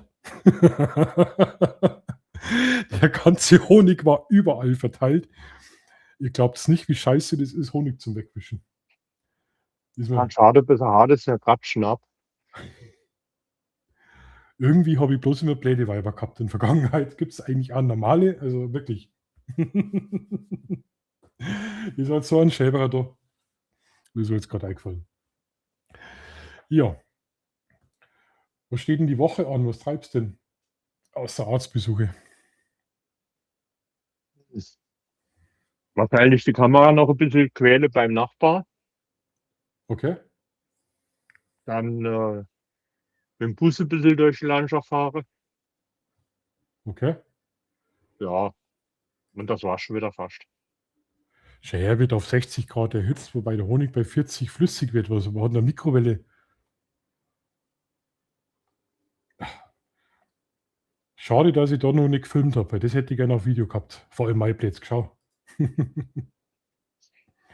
Hast du irgendwas zum Herzeigen? Schöne Fotos entwickelt? Irgendwas gemacht? Da muss ich mal gucken. Moment. Schaust du nicht, darfst gerne herzeigen. Plus lokales Präsentation, Bildschirmanteil. Mhm. Wo muss ich da drauf drücken? Auf Plus und dann auf Bildschirmanteil, kann das sein? Ja, entweder einen ganzen Bildschirm oder ein Fenster.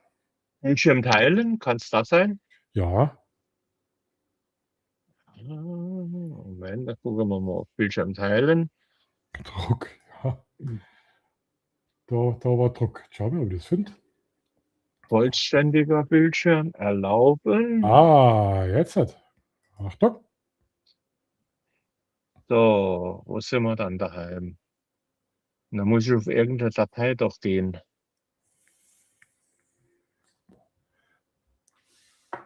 Schaut doch schon mal gut aus. Auch nicht. Einfach ausprobieren. Bildschirm teilen.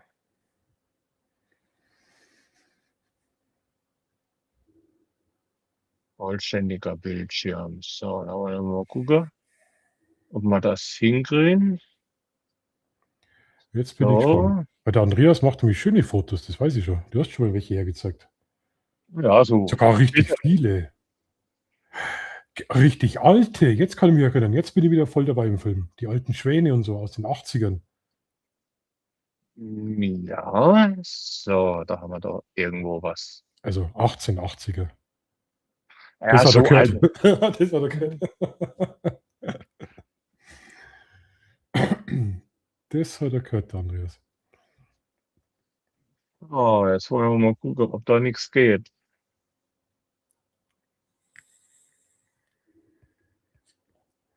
In der Sicherheit? Nein. Vollständiger Bildschirm. Erlauben. Okay. Wieso kommt da nichts?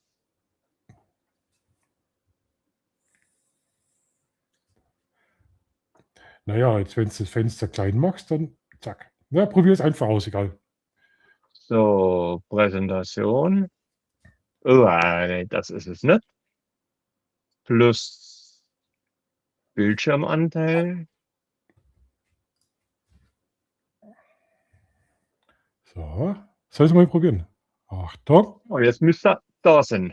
Oh, ja. Oh, eine Drehtuppe. Ja.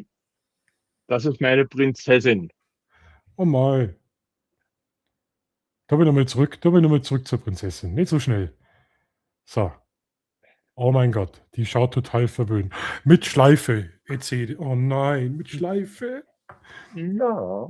Die ist verwöhnt, oder? Ha? Ja, natürlich. Gell, das denkt man, die schaut schon so. Ja.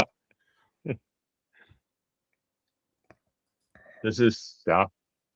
Markus, versuchst du dich noch in der Makrofotografie? Du wirst lachen. Ich habe wegen dem letzten Stream, jetzt weiß ich gar nicht, wo es ist. Beim vorletzten Stream haben wir auch über Makro gesprochen, gell? Und ich habe da so Zwischendringe und da hat mir der Andreas erklärt, das ist jetzt nicht wirklich Makro, sondern Vergrößerung. Ist noch ein bisschen kleiner Unterschied. Aber ich habe die tatsächlich rausgeklickt, Christian, weil ich das wieder ausprobieren möchte. Und zwar in Kombination mit einer Makro-Linse für die Pocket 3. Du wolltest ein Video machen, wollte Makro mit der Pocket filmen und fotografieren. Also wenn ich da die ganze Zeit rumfummel, das schaut total doof aus, oder? Ja. Also, wie gesagt, habe ich vor. Aber momentan, wie gesagt, jetzt mit der Drohne, das sind ja teilweise wirklich aufwendige Sachen.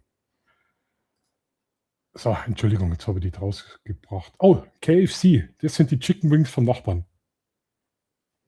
Guck da mal, da ist kein rechter Kamm.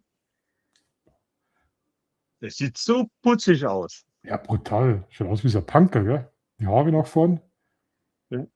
Brutal. Wie falsch geföhnt. Ja, cool. Was ist denn das für ein komischer Baum? Ist irgendeine Wildwucherung ist da entstanden. Und dann haben die, der ist vom Rhein angeschwemmt worden und dann haben den dann dort praktisch eingesetzt. Der war schon tot, der war also ist nichts Krass. Lebendiges. Ja, verrückt. Wahnsinn, ne? Das tun wir mal zurück. Verliert der da hinten ein grünes Ei? Nee, das ist ein Apfel. Okay. Marco ist erst ab 1:1. Ja. Alles andere ist Nahaufnahme. Andreas, was heißt das? Was heißt 1:1? Das zu fotografierende Objekt genauso groß ist wie die Abbildung auf dem Sensor.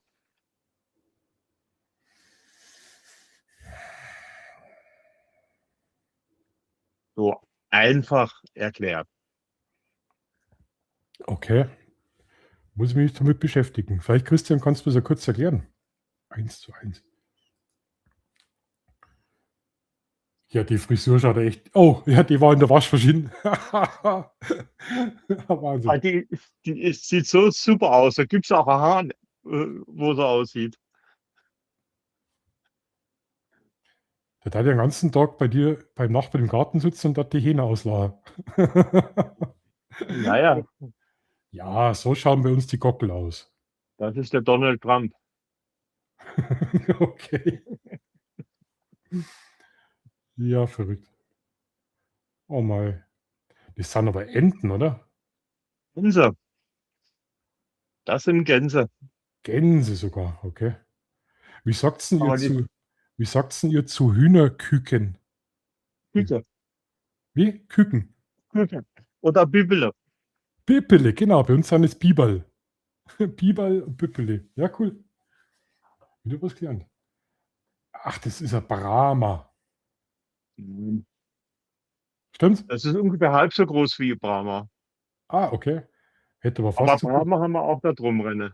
Nur der Hahn, der musste weg. Aber es sind zu viele Hähne. Der Wir ist haben, zu schwer also, für die Hühner. ich habe schon einiges durch, gell? Also in meinem Leben, wirklich einiges. Und ich bin ja, das klingt jetzt total komisch, 20 Jahre im Tierheim aufgewachsen. Also nicht ich, doch ich schon. Also wir haben da drin auch gewohnt, wir haben da ein eigenes Haus gehabt und so. Und meine Eltern haben ein ganz großes Tierheim geleitet.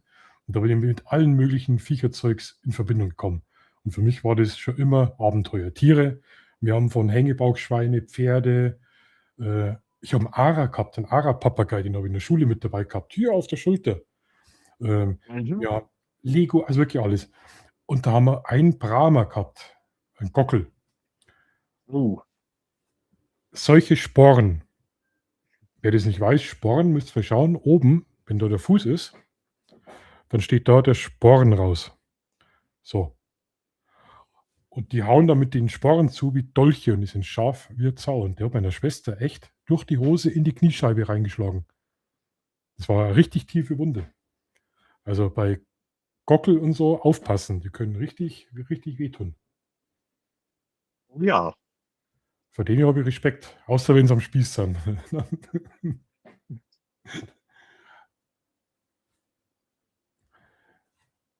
Ja, das ist natürlich. Ja. schaut aus wie so eine Und- Seeanemone. Und ich meine, Moment, ich muss mal googeln, ich bin mir nicht ganz sicher. Das ist mit dem Handy. Okay. Ist das schon Makro oder ist es vergrößert? Nee, das ist noch kein Makro. Noch lang nicht. Okay. Makro wäre dann vielleicht so der Ausschnitt, das wäre Makro. Ich meine, das ist Kampfball. natürlich, ja,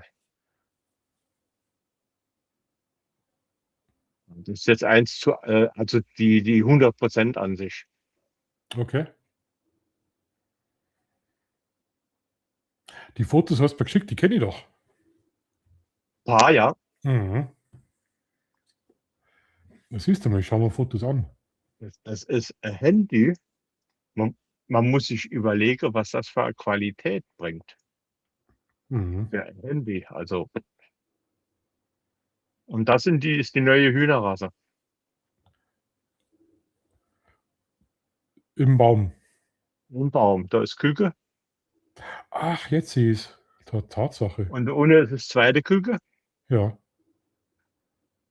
Und es sollte sich kein Huhn wagen, in die Nähe von der Küke zu kommen. Das könnte blutig werden. Die greift an, oder? Die greift richtig massiv an. Die kriegt da keine Küke mehr. Das ist zu gefährlich. Aber stell dir vor, jetzt haben wir ja schon das Problem, dass die Touristen bei uns von den Kühen angegriffen werden. Stell dir vor, wir hätten mal so Hühner auch noch, was dann in die Nachrichten los wäre. Wenn die Hühner auch noch angreifen. Das war schon wieder. Das war von. Ja, ist ja cool. Ich Ich habe habe jetzt leider. heute Mittag ein bisschen durchgemacht und ja. Ja, Die Handybilder sind so gut wie nicht bearbeitet.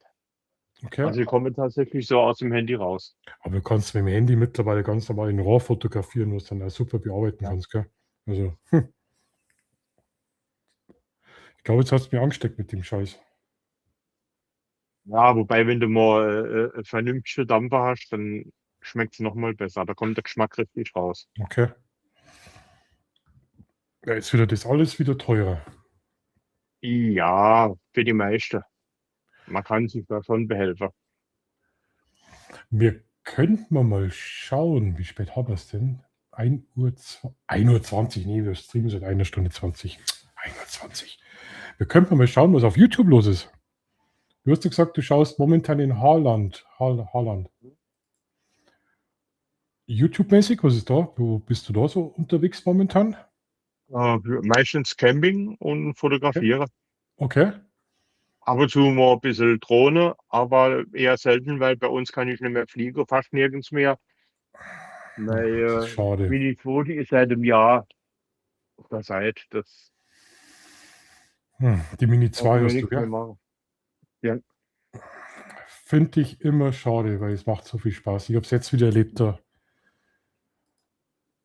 wo ich da eben am Morgengrauen unterwegs war, wobei ich auch schon geschimpft worden bin, dass man da 1 Stunde früher hin muss und nicht so kurzfristig wie ich.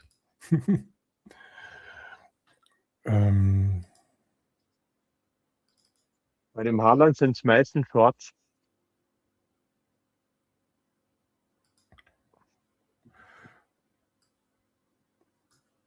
Ich finde bin jetzt total bescheuert. Genau, Andi. Ich finde meinen. Hm. Mal so probieren.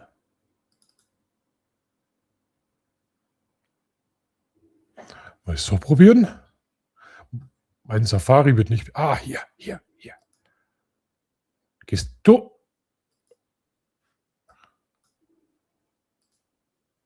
Ha, schau mal, Safari ist weg. Das habe ich auch noch nicht gesehen. Hast du das gesehen? Schung. Warum ist das? Das wollte einfach nicht.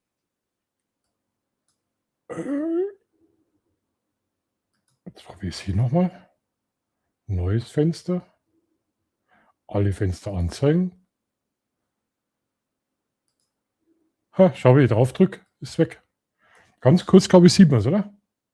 Ganz kurz, ja. Gell? Schau her, jetzt pass auf. Alle Fenster anzeigen. Und dann, wenn ich drauf drücke, ist weg. Ha. Wer von einer Kuh angegriffen wird, ist selber schuld, wenn man ruhig bleibt und sie nicht beachtet, sind die meisten friedlicher Natur, ja. Und am besten, was auch sinnvoll ist, den Hund an die Leine, weil bei Hunde werden die richtig giftig. Jetzt ziehen wir das mal. Oh, jetzt haben wir hier doppelt. Aber komisch, gell, dass jetzt auf einmal der. Das ist nicht nur doppelt. Jetzt wieder beenden mache. Ja, jetzt sehen wir Effekte. Wenn ich hier beenden mache. So, dann starten wir dabei. Entschuldigung, Chat, das muss ich jetzt ausprobieren. Aha, der hat es wirklich aufgehängt. Schau hier. Zack, da sind wir. Technik. Oh nee, das wollte ich nicht. Da müsst ihr immer mit dem Ton ein bisschen aufpassen. Machen wir mal groß. Drohnengraf. Der ist wieder fleißig am Testen, der Jörg. Total cool. Murat hat ein Video hochgeladen. Oh.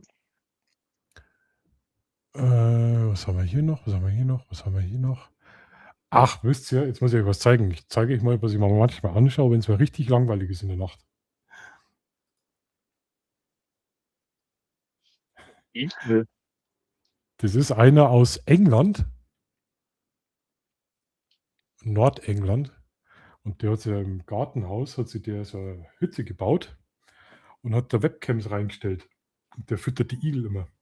Und der streamt, glaube ich, jede Nacht streamt der seine Igel. Und glaubt es mir, das ist so entspannend. Und dann siehst du da wieder teilweise, also wirklich, ja, da musst du wirklich schlaflose Nacht. Und dann siehst du teilweise auch wieder, wenn eine Maus kommt und das Futter klaut von den Igeln. Und ja, finde ich eine richtig schöne Idee. Das ist sogar jetzt live. Aktuell. Lass mich schnell Grüße da.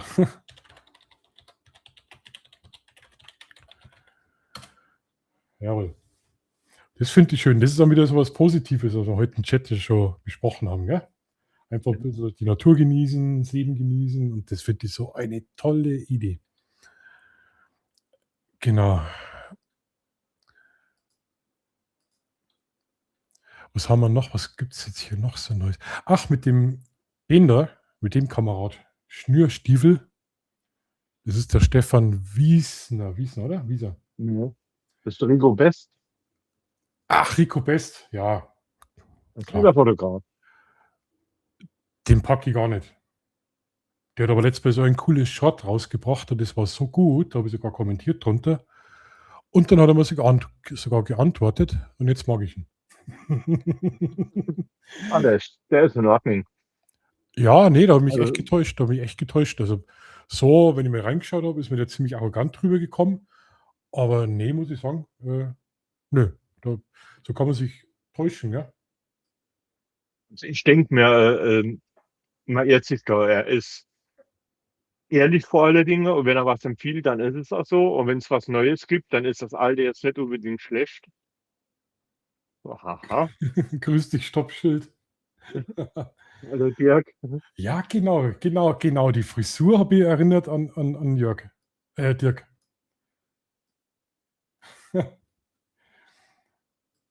Sollen wir mal einen Link reintun? Vielleicht darf er ja streamen. Gerade wenn Kälbchen bei der Herde sind, ja, Mutterinstinkt, gell? Und Hund, Wolf, dann flippen die ja eigentlich sowieso aus. Und dann rennt der Hund hinterher. Oder dann wird der Hund dann an der Leine festgehalten. Die Kuh rennt natürlich auf den Hund zu, weil es den Hund attackiert. Man sollte immer dann den Hund, wenn die Kuh angreift, laufen lassen. Weil der Hund ist schneller wie die Kuh in der Regel.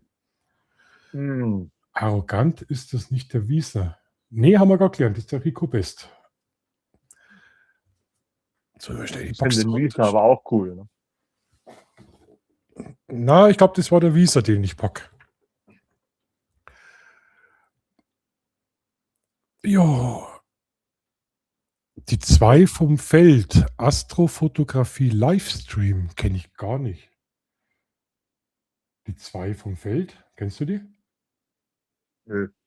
Ich finde den gut, habe viele bei Ricos Videos über meine Kamera gelernt. Mhm. Ja, Andi, wie gesagt, muss ich schauen. Manchmal kann man sich in die Leute, manche verurteilt man vielleicht einfach zu schnell. Die 2 vom Feld, Astrofotografie Livestream. Da können wir jetzt schnell, da schnell rein. Da schauen wir schnell rein. Für Videos und Content. Könntest du den Ton verstehen? Ich muss ja nur nach Astrofotografie suchen, da findet man ja ganz viel. Aber das sind so besondere Tipps, insbesondere Astro. Schlecht. Da habe ich mich schon regelmäßig. Schaut, sie machen Astrofotografie. Das müsste ich halt auf der Tastatur. Das ist ja wieder ganz ein eigenes Thema, gell? Astrofotografie. Das ist halt vom Engländer, der ist halt Wow. schon ein bisschen verrückt. Kennst du dich aus mit Astrofotografie? Schon mal gemacht? Gar nie. Den Mond mal ab und zu, aber das hatte mit Astrofotografie herzlich wenig zu tun. Wir haben jetzt in 2, 3 Tagen haben wir Vollmond. Und der Andi, du hast schon Astrofotografie gemacht, Schmarrn. Ich war ja mal beim Sven Klügel im Livestream mit dabei und da hat er mir das gezeigt. Der hat auch so Stative, die was du da mit der Erdbewegung mitdrehen, dass du Langzeitbelichtungen machen kannst. Da kannst du auch total irre aufrüsten. Das ist wieder ganz ein eigenes Thema, Astro. Das ist richtig, ja. Ich habe mit dem iPhone habe ich schon Astrofotografie gemacht. Das klappt sogar richtig gut. Auf dem Stativ und dann wird das auch länger belichtet. Und dann siehst du, wie das RAW-Foto richtig dann die Milchstraße rausarbeitet. Also habe mich gewundert, dass das funktioniert hat. Also ich wollte auch schon mal Sternschnuppen fotografieren, aber das war zum Kotzen. Wenn ich da eine Sternschnuppe gesehen habe ich gerade nach hinten fotografiert. Dann denke ich, da war doch gerade eine. Dann ziele in die Richtung, dann war es wieder ganz woanders. Ich habe keine Sternschnuppe drauf gekriegt. Nicht drauf. Wahrscheinlich die Belichtung zu lang. Was ich dafür brauche, ist mir zu teuer. Ja, das glaube ich schon. Da brauchst du also wahrscheinlich total lichtempfindliche Objektive mit Brennweite und dann eben auch so Dinger, was sich da mitdrehen für die Belichtung und also Astrofotografie ist. Was ich gehört, dann brauchen wir ein bisschen Weitwinkel und lichtstark. Und das geht eigentlich vom Preis Okay. 2,8. Ja. ISO hoch, richtig hoch. Und Ja, aber da gibt es ja auch wieder Leute, ich habe mir das so ein bisschen mal, weil es mich interessiert hat. Dann kommt es auf das Foto auch richtig drauf an. Viele wollen das ja dann auch so grieslert, sagt man bei uns, weil das dann die Astrofotografie wieder ausmacht. Das ist wieder ganz ein eigener Image-Look, was die da erreichen wollen damit. Das ist der Sven und der Tobi. Ja, wie gesagt, die kenne ich gar nicht. Die zwei vom Felde, 372 Abonnenten. Mal schnell schauen, was die sonst so machen. Videos. Oh ja, schau, die machen nur Astrofotografie. Schau mir an, vielleicht sind ja die was für dich. Radioteleskop. Wow, die machen. Okay, die machen nur Astrofotografie. Habe ich noch nicht auf dem Schirm gehabt. schon vor einem halben Jahr Teleskop versenkt, Brennweite 2000. Wie bitte? 2000. 2000, ja. Das ist aber die Panzerhaubitze 2000. So Durchmesser, Ah, nur ja, 1,50 Wahnsinn. Meter lang. Ah, Konnte geh ich damit auf. anfangen. Hör auf. Ja, Fotoapparat dabei. das meine ich. Teuer wird es bei Deep Sky. Also du meinst damit so richtig in die Milchstraße rein oder andere Galaxien und so, gell? Und du hast ja, glaube ich, ja irgendwie von der Erde ja immer das Problem, dass du ja nicht Lichtbrechungen, aber du hast ja die Stratosphäre, Atmosphäre, dass die irgendwie verschwimmen und dann ist ja Wissenschaft für sich. Also, was haben wir hier? Da haben wir einen Livestream. Da haben wir deine Storchen, schau. Oh mein Gott, da ist ja gar nichts los. Wo ist denn das? In Minden-Lübecke e.V. Kommt jemand aus Minden? Man kann den Storch mehr aufwecken. Der bewegt sich ja gar nicht. Der steht auf einem Bein, oder? Ja, Steht klar. echt jetzt? Wir haben in Bergen jetzt auch ein Storchenpaar gehabt oder noch. Da waren die Leute total begeistert, weil Storchen haben wir eigentlich gar nicht so. Der steht auf Aber es einem gibt Bein.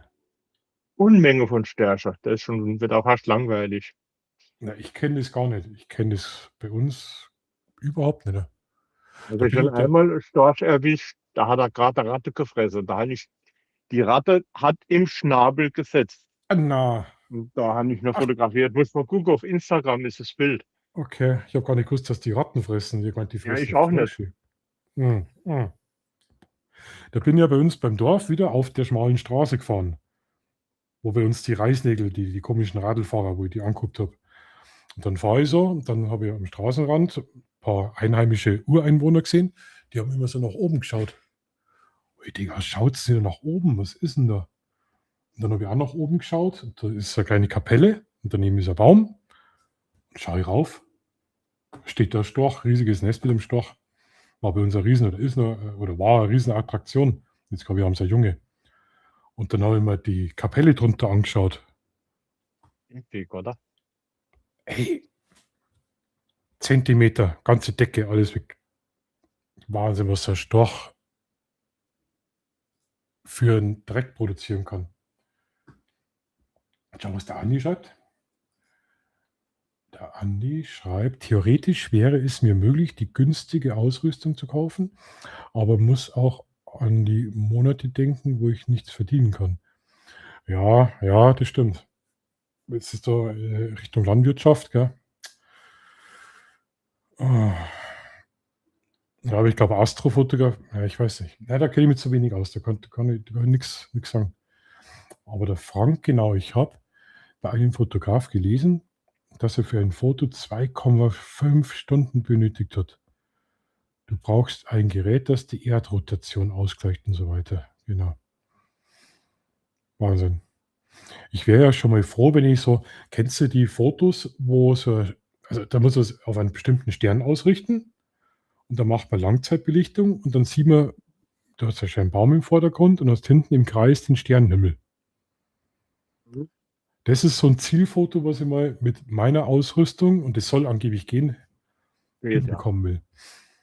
Beziehungsweise das Ganze in Bewegung als Timelapse mit der Action oder mit dem Handy. Soll auch funktionieren. Habe ich noch nicht geschafft. Das ist bei uns zu hell, wir haben zu viel Lichtverschmutzung. Da ist bei mir ideal. Dafür habe ich die ganzen Mücken. Ja, die haben wir auch. Ich bin ein bisschen ein Leuchtturm. Der Murat, dem geht's gut. Ja, ja, hat Schön. recht. Ja, genau, Frank. Vielen Dank, Star Trails. Genau. Da ist doch jetzt vor 1 oder 2 Tagen ist doch so ein riesiges Ding abgestürzt. Habt ihr die Videos gesehen? Hast du die Videos gesehen? Das war ein riesiger Sternenschweif vom Himmel. Die wissen ja nicht genau, was das war. Die glauben, das war irgendwas von SpaceX oder so muss das gewesen sein.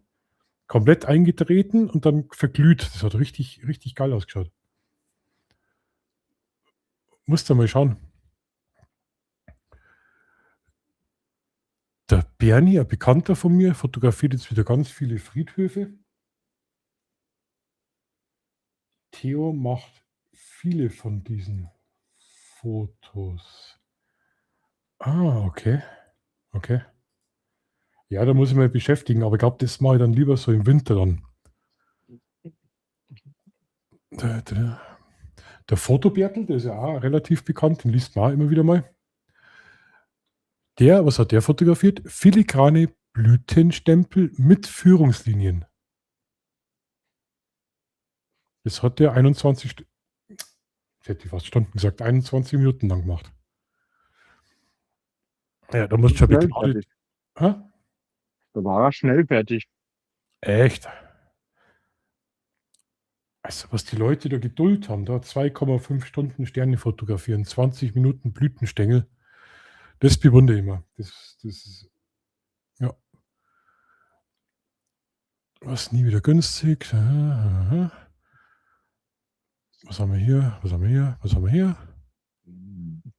Oh ja. Ach, das sind wieder so Meldungen. Schau, das schaue ich alles gar nicht mehr an. Ja, Das habe ich einfach keinen Bock mehr.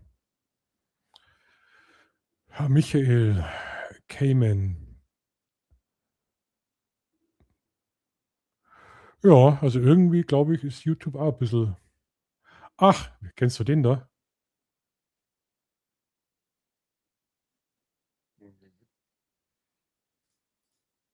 Der macht einmal ganz interessante Sachen. 300.000 Abonnenten. ist nicht schwer. Macht, ja, dann stellt er wieder E-Pass vor oder so alte Sachen von früher. Schau wieder, was ist denn das? Irgend so ein Rübensaft und so. Ganz ein Bekannter eigentlich. Der Hobby, jetzt muss ich schon schauen. Jetzt pass auf. Die Sache war früher nicht unbedingt schlecht. Ja, dann alte Zigaretten, die es schon gar nicht mehr gibt und E-Pass. Aber jetzt muss ich euch was zeigen.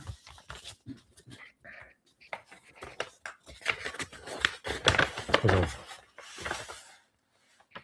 Oh ne, das kann ich euch nicht zeigen. Das kann ich euch nicht zeigen. Was habe ich hier? Ah, Rübengold, ja. Foto-Community, die ist auch auf der Fotomesse. Schaut mal, was ich da habe. Ehre an Markus. Scheiße. Erkan und Stefan, ne? Ja, ja. Mit denen habe ich mal eine Zeit lang sogar Kontakt gehabt. Dann habe ich da was total Tolles. Der ist heute leider auch nicht da. Hi Markus, viel Spaß mit dem DJI-Mitgriff Nugget Man Acker Düsselstauner Zipfiburm vom Sascha Bresser. Ja, aber für mein, Dorfer Zipfwurm. genau, weil Traunstorner und Düsseldorfer und wir sind die Düsselstauner Zipfiburm. Wir haben da eine Band gegründet. Und da haben wir so einen Geil. richtig geilen Halter fürs DJI-Mic ausgedruckt.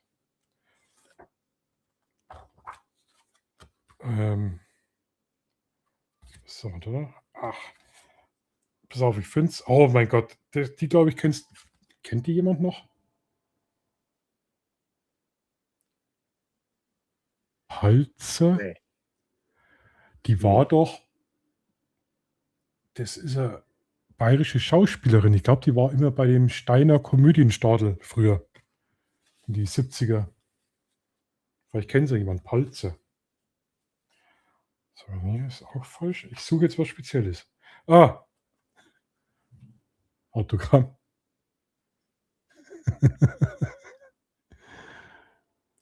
Kennst du? Nee. Chat, wer kennt's? Leute, jetzt Astropop. Doch, die kennst du. Küsst die Hand, schöne Frau, ihre Augen sind so blau. Allgemeine Verunsicherung, kann das sein? Ja, genau. Schon uralt. Schon uralt. Das ist jetzt cool, dass ich es gerade gefunden habe. Also, da habe ich zum Beispiel den Originalbrief. Da halte ich mal die Adresse zu. Kann man das vielleicht erkennen? Warte.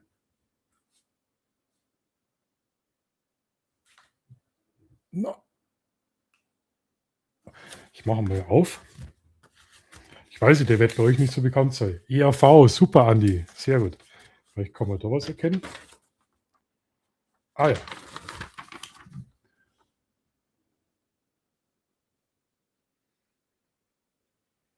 Hans Söllner. Auch nichts. Doch. Chat, helft mir, Andreas. Wir kennen Hans Söllner. Wir kennen Hansi aus Bad Reichenhall. Mit dem habe ich vor 2 oder 3 Jahren geschrieben, aber handschriftlich, weil ich das cool gefunden habe, mal einen Brief mit der Hand schreiben. Und der hat das auch so cool gefunden, also nichts mit E-Mail. Und hat da auch handschriftlich geantwortet. Doch, den kennst du.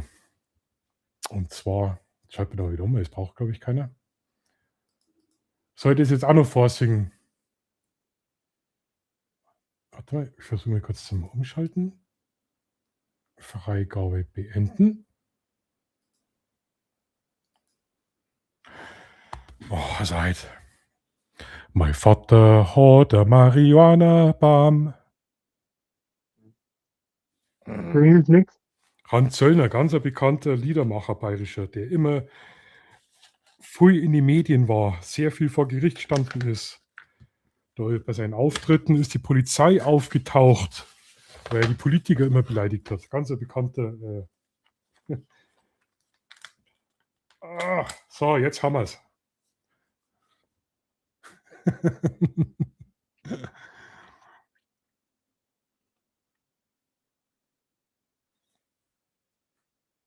Ja, von dem YouTuber gerade, der aus München kommt, der was die ganzen Videos macht. Der hat mir da damals einen Haufen Autogrammkarten.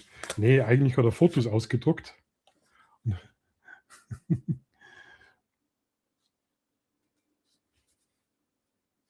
Ich bei mir auch nichts. Okay, ja, schade. Ja, das ist so die Tüte, da tue ich immer so die, also Briefe, wenn ich von Leuten kriege oder so, kommt der immer rein. Hans Söllner. Aber der ist leider gestorben. Leider, leider. Und ich wollte mit dem nochmal ein Gespräch führen. Und es war ein Nachbar. Der ist im Nachbarort. Ist das der mit dem Stecklingehandel? Nee, der macht so E-Pass, alte packt er aus, alte Zigarettenmarken. Der macht immer irgendwas. Und ganz einfach, der hockt in seinem Garten und macht da immer solche Sachen. Ich verlinke euch den einmal drunter. Ganz ein sympathischer, netter Kerl. Genau, von dem habe ich, wie gesagt, das Foto gekriegt, weil ich gesagt habe, hey, ich bin Fan, ich möchte mir Autogrammkarte. Und dann habe ich dir wirklich das geschickt, das habe ich gefreut. Weißt du, Andreas, so YouTuber, die einfach nicht so abgehoben sind und der hat auch 300.000 Abonnenten. Weißt? Aber genau, und das war ein sehr guter Freund von meinem Vater, der leider auch schon gestorben ist. Und vielleicht kennt den noch jemand. Der hat einen Bagger im Garten gehabt. Der hat einen Bagger im Garten stehen gehabt. Und sein Hobby war Baggerfahren. Ich zeige es euch.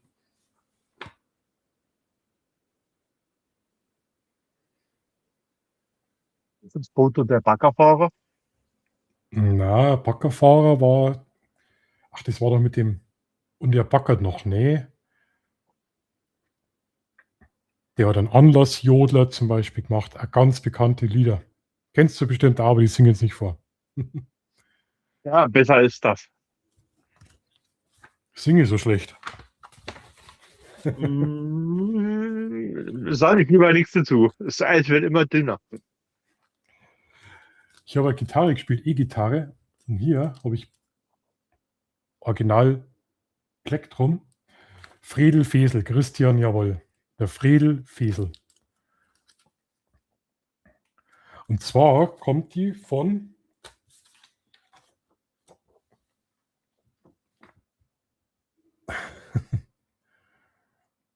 Jen Majura. Das ist wahrscheinlich nicht so deine Musikrichtung. Die hat mit Knockator zum Beispiel schon gespielt und war mit Evanescence auf Tour, Amerika. Die spielen eher so Gothic-Sachen. Eigentlich ganz eine bekannte Band. Und ich glaube, ich habe auf das Autogramm ein Jahr gewartet. Dann hat sie sich 1000-mal entschuldigt in dem Brief, nachdem ich so lange warten habe müssen. Und dann hat sie ihm die Plektrums mitgeschickt. Die hängt sogar, da hinten hängt die irgendwo. Naja, Gott, jetzt habe ich ein bisschen aus der Nähkiste. Und das Lied suche ich digital. Wow, der Chat ist heute nett. Als Sänger würdest du verhungern. Wahrscheinlich. Schaut mal, ich habe da eine Singleplatte, glaube ich, hat das geheißen. Gell? Ich habe leider keine Schallplattenspiele. Two Man Sound heißt die Band. Da könnt ihr mir helfen. Von Ariola, ne? Ariola, das kenne ich als Kind noch, von den Märchenschallplatten. Und da ist ein Lied drauf und es gefällt mir richtig gut. Es gefällt mir richtig gut. Somebody is ready to love you. Von Amadee Two Man Sound. Und ich finde nirgends dieses Lied digital, dass man es anhören kann. Deswegen haben wir die Platte aufgehoben in der Hoffnung, dass mal irgendjemand, also wenn jemand das Lied kennt oder das finden könnt, das wäre super. So, sollte ich eigentlich gar nicht in das Ding da reinschauen. Autogramme sammeln. Tust du nicht, oder? Nein. Machen wir nie mehr denken. Das ist bloß so, weißt du, wenn ich mal ins Krieg oder so, dann habe ich so einen großen Umschlag und da tue ich die Sachen rein. Ja, natürlich. Jeder sammelt Sachen. Ja, zum Aufheben. Ey, wegschmeißen ist auch schade. Wieso sollte ich das wegschmeißen, wenn mir jemand schreibt? Nein, das macht ja keinen Sinn.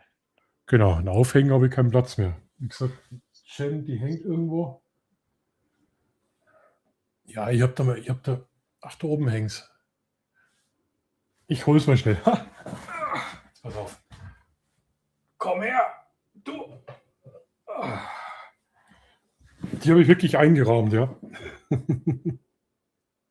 Evanescence. Und dann hat die wirklich geschrieben, das kann ich glaube ich so gar nicht. Aber wenn nicht, kann ich das gar nicht lesen. Auf alle Fälle hat sie sich entschuldigt, weil ich 1000 Jahre auf das Autogramm habe warten müssen. Ja, aber die spielt auch nicht mehr. Ja, ich habe da so ein bisschen Kontakt zu der Musikerszene gehabt irgendwie. Ja, Fesel, Söllner, Knockator, den Manager von Andreas Gabalier, mit dem habe ich mal längere Zeit gesprochen, war auch ganz, also hochinteressant, was da in der Musikbranche so abgeht. Das ist irre. Möchte ich kein Musiker sein. Dann, jetzt habe ich wieder Kontakt zu einem Musiker, finde ich auch total cool. Ich weiß gar nicht, ob der auf YouTube ist. Der Strizi, der macht auch volkstümliche Musik, aber auf modern. Total cooler Typ aus Rosenheim aus der Richtung. Und mit dem wir jetzt zusammen dann mal ein bisschen filmen. Mal schauen, was wir daraus machen. Irgendwas zaubern wir. Ich liebe das, so mit kreative Leute arbeiten, weißt du? Und der ist wirklich kreativ. Der ist irre. Auf Insta, wer mich auf Insta verfolgt, manchmal teile ich Videos von ihm. Bei ihm kann man auch Patenschaft für Hühner übernehmen auf dem Hof. Auf dem Bauernhof. Also total cooler Typ. Der hat ein Lied rausgebracht und das heißt, holt mal bitte wer den Biernotdienst. Nee. Zur Idee muss man erst kommen. Ja. Habt ihr auch so bekannte Sänger oder so volkstümliche? Ja, bei uns in Bayern, wir haben mit viel so kleine Liedermacher. Gibt es das bei euch auch? Ja, wüsste ich nicht. Chill, die macht, also war schon ab und zu mal auf dem Konzert. Die macht angenehme Musik, so, aber das ist mehr so kleine Säle, also nichts Großes. Aber die Ja, macht das genau, gut, so singt kleine auch gut, Künstler. so, ja, Ja. ja. Ich finde das faszinierend, die kleinen Künstler, was die Kreativität, was die kreative Sachen raushauen. Nur die wenigsten können halt davon leben. Ne? Also da könnten sich große wirklich. So, jetzt schauen wir schnell rein. Dann zeige ich euch den. Weil ich finde den total klasse. Wir haben uns gestern über WhatsApp zusammen geschrieben. Er ist schon gespannt, welche kreativen Ideen das ich habe. Bin ich gespannt. Also, ich möchte so ein Interview machen, weißt du? Ich möchte so ein Interview machen, natürlich lustig, ja, wie es mir Art ist. Aber möchte halt auch so die Band vorstellen oder auch fotografieren dann was. Irgendwie so. Ich habe da noch nicht wirklich.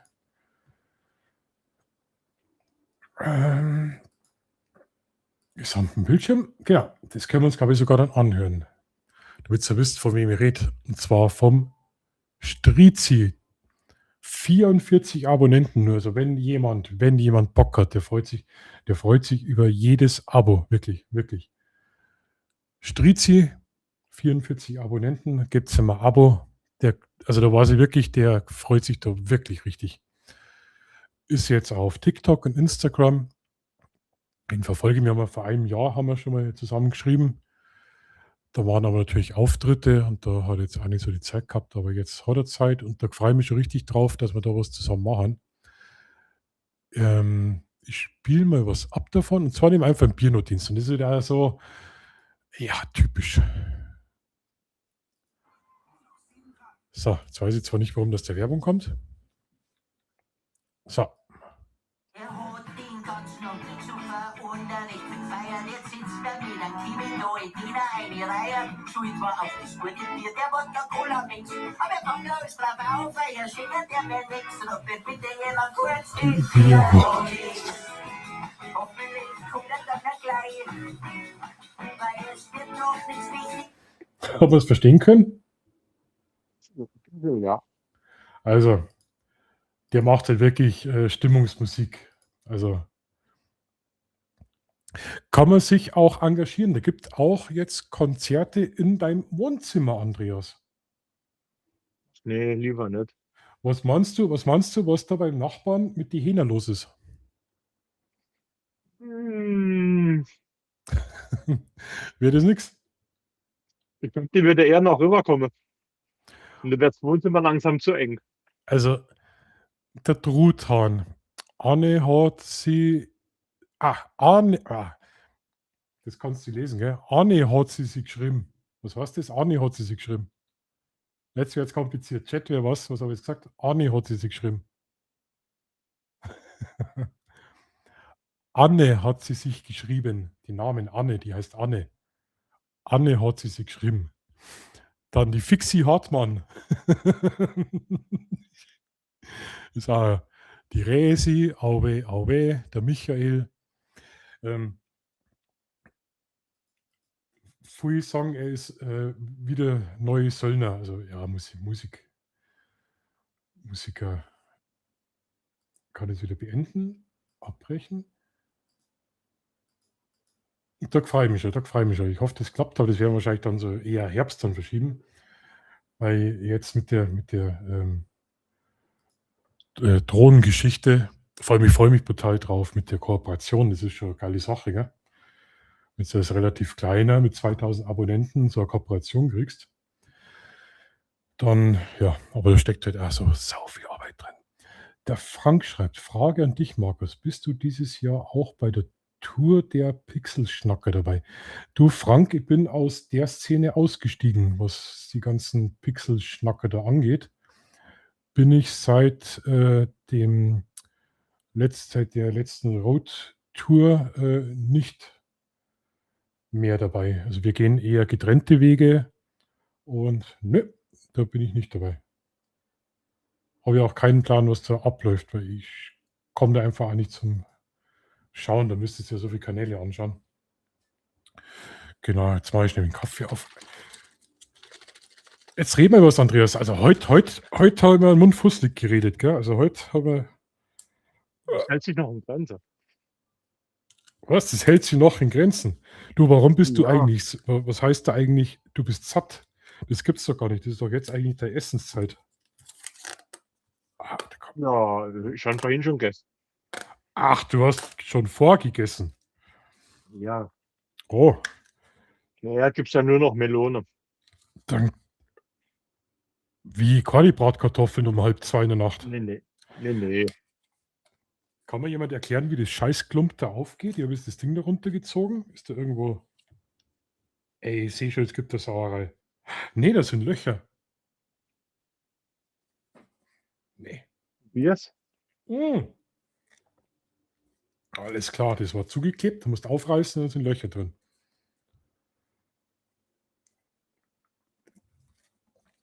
Alter Kaffee. Verrückt. Ich habe da noch was Geileres. Jetzt, Chat, jetzt müsst ihr verhelfen. Jetzt wird es pervers und unanständig. Jetzt pass auf. Alexa, Licht an. Alexa, Licht aus. Ich habe das noch nie getrunken, aber es schaut gefährlich aus. Kennt ihr das? Matcha Latte. Mir ist heute vom Jonas erklärt worden, das schmeckt wie Wiese, wie Gras. Matcha Green Tea. Von dem scheiß Matcha-Zeug habe ich schon so viel gehört. Ich habe mir bis jetzt noch nicht getraut, dass ich es trinke. Ist auch vorsichtig. Ne? Jetzt hör auf. Ich kenne aber so einen Hopfenblütentee. Also Matcha Latte. Der Andi schreibt, sehr hygienisch dieser Verschluss. Ja, ich weiß nicht. Das ist, also jetzt ohne Witz, das ist bloß so ein windiger, ganz ein dünner, so, das ist da drauf geklebt und ziehst du runter und dann sind da die Löcher gleich. Also, ob das jetzt wirklich hygienisch ist, ich glaube, der Andi meint das sarkastisch. Ja, wenn ich morgen Herpes im Gesicht habe und ausschaue wie ein Brokkoli, dann weiß ich Bescheid, dass es nicht hygienisch war. Ja, der ist extra so zu, dass man nicht sieht, was man trinkt. Ah, die haben dann im Regal daneben, haben die gleich die Herpescreme zum Verkaufen. Weil es Unkraut ist, okay? Was? Das ist Unkraut. Ihr verarscht mich doch jetzt alle, oder? Ihr verarscht mich doch jetzt wieder alle miteinander. Wieso soll das Unkraut sein? Der Jonas hat ja gesagt, es schmeckt nach Wiese, nach Gras. Du sagst, es ist giftig. Und der Andi schreibt, es ist Unkraut. Da muss man dran sein, ne? Ja. Frank, ich wünsche dir auch einen wunderschönen Sonntag. Wir haben jetzt du hast jetzt wirklich durchgehalten. Habe mich total gefreut, dass du da bist. Und ich hoffe, wir sehen uns auf der Matching World Oktober. Schaut auch vorbei wegen Tickets, wer kommen will. Da werden einige Leute da sein, definitiv. Und wenn wir uns auf der Matching World treffen, hoffe ich, dass die Gastro ein bisschen besser funktioniert, dass wir einen Platz haben, dass du endlich. Ich nehme da einfach einen Matcha mit. Ha, jetzt wissen wir es. Also Frank, vielen Dank und schönen Abend. Gell? Ja, Vom Frank, der Frank kriegt da von mir noch einen Kaffee. Und auf der letzten Imaging World war das eine Katastrophe. Da waren gefühlt ungefähr 2000 Leute da und die ganze Gastro waren 5 Bierbänke. Da, Sollte man diesen eigenen Stuhl mitnehmen. ja, das war irgendwie, also es ist auch so eine Art Community-Treffen. Ist ja nicht nur eine Fotomesse, wie eine klassische Fotomesse, sondern Imaging World, das haben sie geworben damit, dass man sich da eben vernetzen kann, Community im Schwerpunkt. Und da haben die das leider schon ein bisschen, war schon sehr klein. Also es war brechend voll und deswegen hat der Frank seinen Kaffee nicht gekriegt. Aber ich habe jetzt einen leckeren, ungiftigen, nicht nach Gas schmeckenden, den hebe ich da auf bis zum Oktober. Nee. War die erste Messe, da muss man erst mal schauen, was überhaupt geht. Ne? Ja. Ja, dann müssen wir noch Werbung machen. Ja, müssen wir noch Werbung machen. Weil es irgendein püriertes Grünzeug. Ach komm, Andi. Oh, ich hasse Spinat und so Zeug. Ich bin ganz ein schlechter Gemüseesser. Jetzt sagst du, das ist irgendein püriertes Grünzeug. Ach, jetzt mag ich es nicht mehr. Sicher, dass das zum Trinken ist. Aha. Ich kenne das nur so als grüne Gesichtsmaske für über die Nacht. Jetzt fangt ihr mit Gesichtsmaske an. Ihr kennt es mir jetzt kreisweise. Ich trinke doch keine Gesichtsmaske. Ich glaube, ihr verarscht wie alle hier. Jetzt glaube ich eigentlich gar nichts mehr. Chat, wenn es irgendjemand weiß, was. Ich kann ja googeln. Aber ich glaube, ich google jetzt lieber nicht, weil dann stoßt ihr auf irgendwelche Nachrichten. Lieber nicht. So, also Unkraut, dann haben wir Gras, Gemüse, Grünzeug püriertes, Gesichtsmaske. Ja, ihr macht es mir dann Spaß. Ihr macht es mir Freude. Jetzt haben wir das wirklich geschafft, gell? Wir haben die 2 Stunden voll. Es ist Geisterstunde. Tatsächlich. Es ist Geisterstunde. Oh, also ich war jetzt so fertig, aber mir hat das wieder richtig Spaß gemacht. Auch wenn wir am Anfang Politik heute gehabt haben, mit unserem Spani. Aber es gehört einfach mit dazu. Am Stammtisch wieder mal politisiert. Kann man auch mal ansprechen. Mich interessiert jetzt auch, was andere Leute denken. Habe ich definitiv mitgenommen. Nicht so viel Nachrichten schauen, lieber das Leben genießen. Auf Das jeden will ich Fall. jetzt definitiv zu Herzen nehmen. Ich würde sagen, Fotografiere.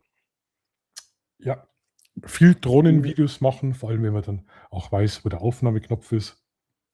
Ja, schade, mein Jungfernflug war für ein Popo. Und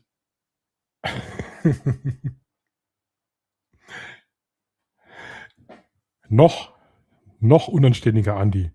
Ich google das auf TikTok, aber dann glaube ich, ist vorbei. Ich google auf TikTok, was ist Matcha? Ich glaube, nee. Matcha kommt von Match. So, also vielen Dank, dass ihr mit dabei wart. Das habe ich wahnsinnig gefreut. Wir haben es wieder geschafft. Den 6. Late Night Talk hat mir richtig Spaß gemacht. Ich war richtig kaputt heute eigentlich. Habe mich total gefreut, Andreas, dass du mit dabei warst. Du weißt ja, du bist immer gern willkommen. Anständiger Kerl, mit dem man quatschen kann. Und der Chat war heute auch richtig, richtig aktiv. Das habe ich heute richtig geil gefunden von euch allen. Hat mir Spaß gemacht, macht immer mehr Spaß, wenn der Chat da mit dabei ist, weil ich mache das für euch. Und nächsten Samstag überlege ich schon, aber dann kann ich, glaube ich, keine Gäste einladen. Da muss ich mal schauen, aber vielleicht mal Livestream vom Chiemsee zum Beispiel, am Chiemsee-Ufer. Einfach mitnehmen und dann gehen wir raus und dann, weiß ich noch nicht, vielleicht können wir sowas auch mal machen, wenn Interesse besteht. Also, bedanke mich natürlich für die ganzen Abo-Daumen, Zeugs und so weiter. Schaut beim Strizi vorbei, oder schaut euch bloß mal die Videos an oder so. Oder lasst ein Abo da, kostet nichts. Der freut sich wirklich über geht's Abo, ganz klein. Und möchtest du noch was sagen, Andreas? Das war schön wie immer. Und ja, probiert mal live vom Chiemsee. Also das ist schon interessant. Vielleicht klappt es ja auch mit Gästen. Ich muss schauen, wie ich das vom Setup hinbekomme. Ich muss schauen. Ich habe da Mit dem mobilen Router arbeiten.